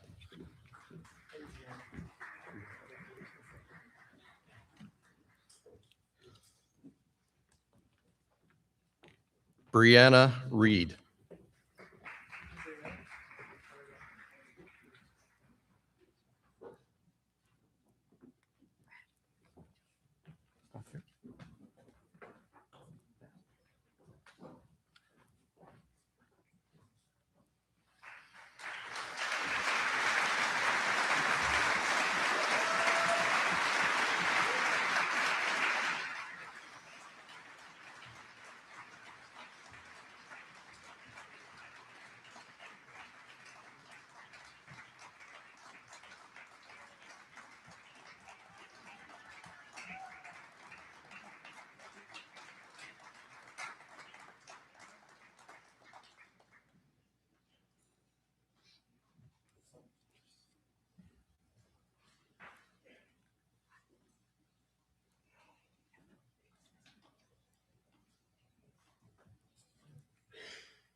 Alexa Reynolds.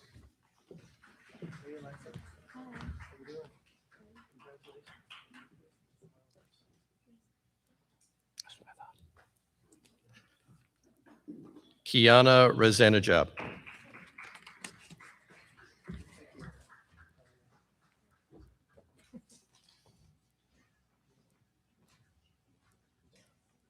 Samuel Richards.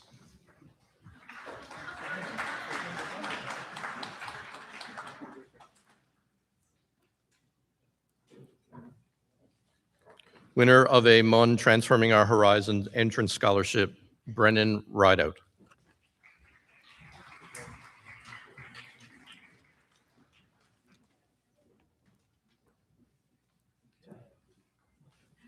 Noah Rossiter.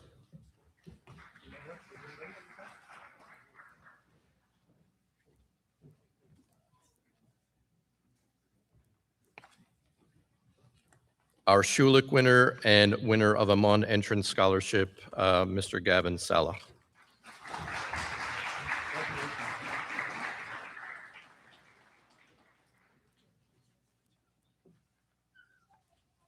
Donna San Jose.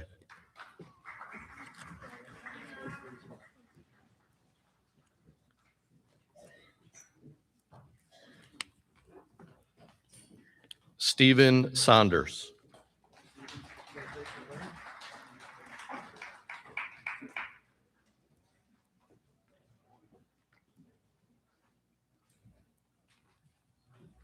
Zahra Secondary.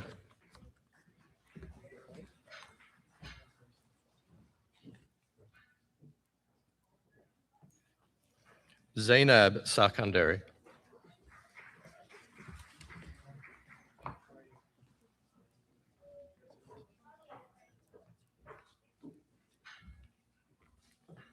Chase Sharp.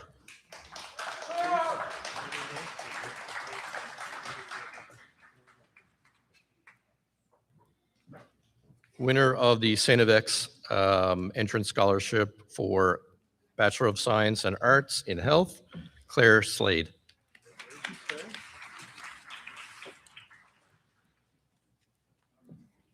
Jada Smith.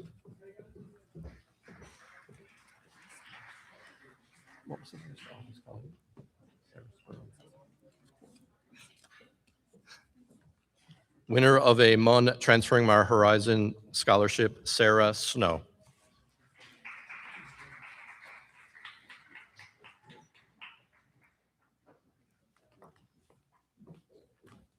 Shane Spurl.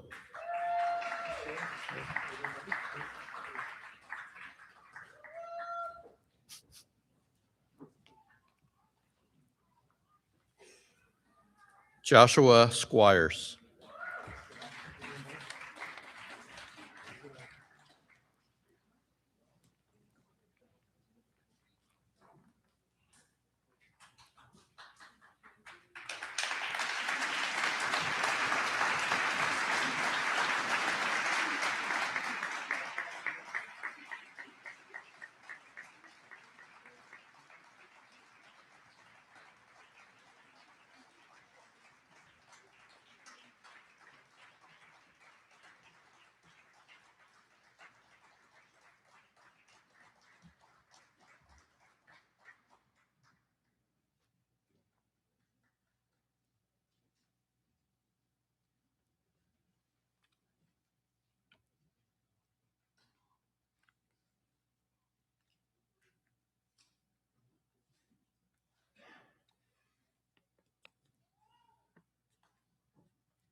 Rachel Stone.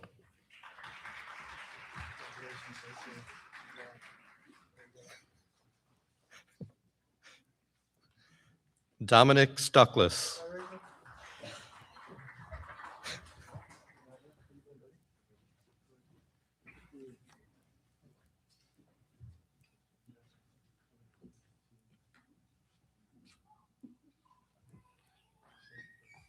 Ikra Said.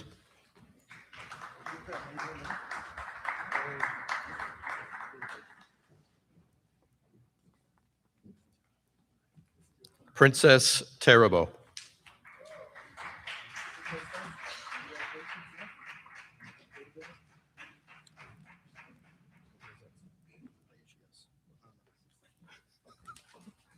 He has no idea what the acronym stands for. The IUGS Scholarship, Param Thapa.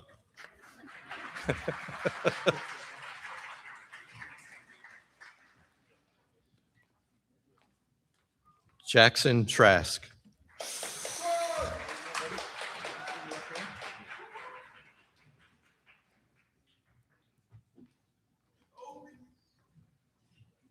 This young lady has a full 5-year athletic scholarship for MUN basketball, valued at $35,000. Carissa Tucker.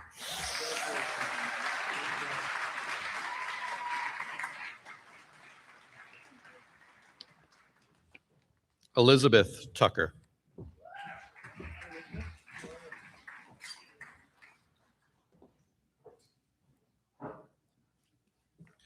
Winner of a UNB entrance scholarship, Rhea Upward.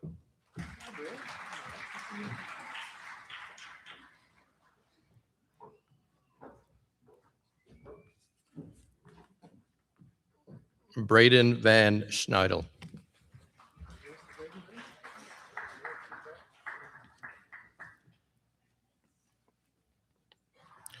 Andrew Chester Verzosa.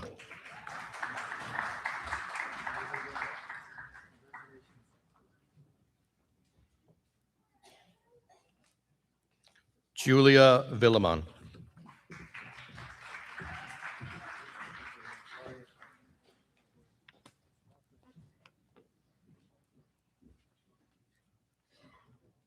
Hunter Walsh Squires.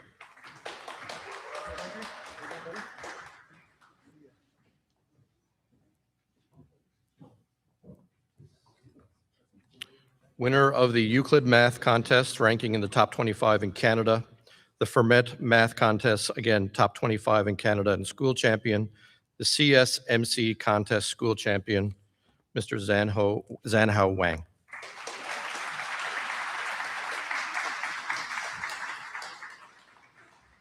Winner of a $3,000 Dalhousie Entrance Scholarship, Oliver Webb.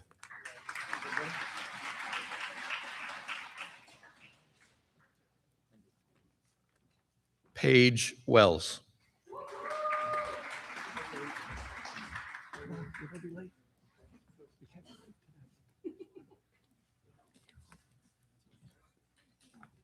Romeo Wells.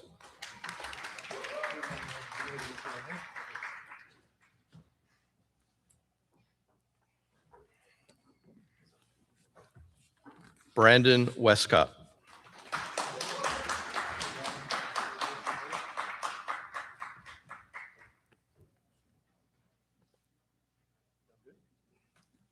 Bit of a wardrobe malfunction here.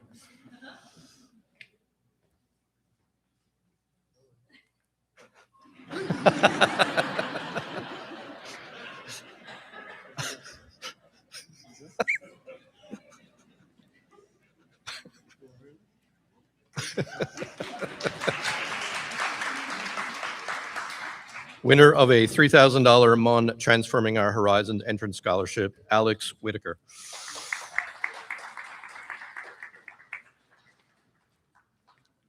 Dylan White.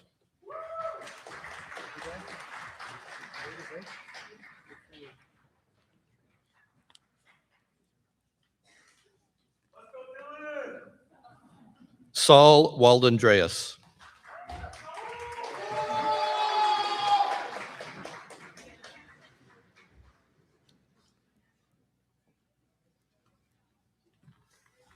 Falimawit Walde Gabriel.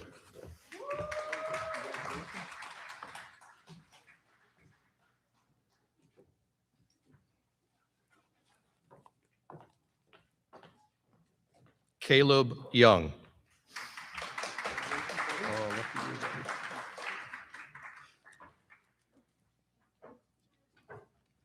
Julian Zawako.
Well done, everyone. And now we enter the last part of our graduation celebration. As I stand here, I find myself reminiscing about the joy I had in teaching you fine folks. As a social studies teacher, a common question I get is, what good is social studies? How is this going to help me other than to graduate? I'll admit that it's not like math, science, language arts, or any of your skills-based courses that have a productive outcome at the end. It's hard for me to explain it to you while you're in it, and I often want to just tell you to have patience and trust the process. But we all know how that's going to go.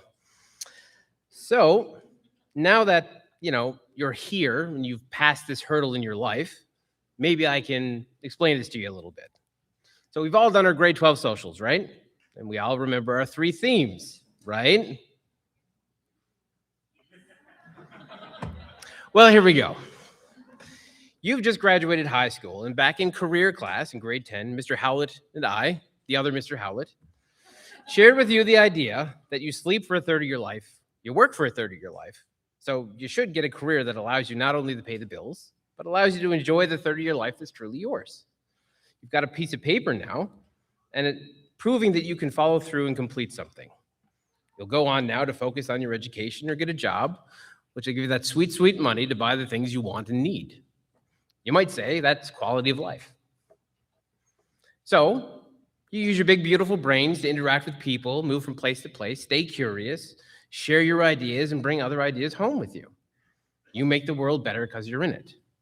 Well, that sounds a bit like globalization to me. And in this process, let's say you remember to make good choices, learn to live within your means, recycle, and plant a tree once in a while. You know, just be a responsible citizen. That sounds a lot like sustainability. So it could just be that social studies actually gives you the blueprint for a healthy, happy, and fulfilling life. You're welcome. If I can offer you one final parting snippet of wisdom as your former Chromebook MD, as you head out into the real world, remember to keep your standards high. Don't let anyone treat you like a school Chromebook. You know you were born to be a MacBook Pro. On behalf of the faculty, we are so incredibly proud of you and can't wait to see what you're going to accomplish next. Now we have a presentation as a tribute to the teachers. This video was created to be lighthearted and fun, but it becomes quite clear how strong the student-teacher relationships have become over the last 3 years. For those streaming at home, you're going to lose the sound due to copyright issues and stuff, but please enjoy.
We have one more presentation before we conclude the formal part of the afternoon. Mr. Mallard has rounded up some photos and videos of the graduates from over their years here at PWC throughout their earlier school years and assembled them into a loving, memorable, and occasionally embarrassing tribute to the class of 2026.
All right, everyone, we're nearly there. Before we go, I'd like to offer special thanks to all those who played a role in making this evening a success. I would like to especially recognize the effort of the Cap and Gown Committee, thanks to Ms. Pamela Grimes for coordinating the beautiful decorations. Thanks to the many teachers and student volunteers who helped set up the gym, the cafeteria, the courtyard, and the LRC for our festivities. Finally, we invite all our guests to stay and enjoy some refreshments with the graduates just outside the gymnasium, in the cafeteria, the LRC, and the courtyard. If you'd like to take photos in your cap and gown, there are several backdrops set up in those areas as well. Please note that there are exits both the front and the side of the gym. To conclude our ceremony, please stand for the singing of the Ode to Newfoundland. The words are on the back of your program.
Congratulations, class of 2026, and welcome to the ranks of proud Prince of Wales Collegiate alumni. Now, if you choose, you can throw your caps in the air, and for one last time, Mr. Howlett, if you please.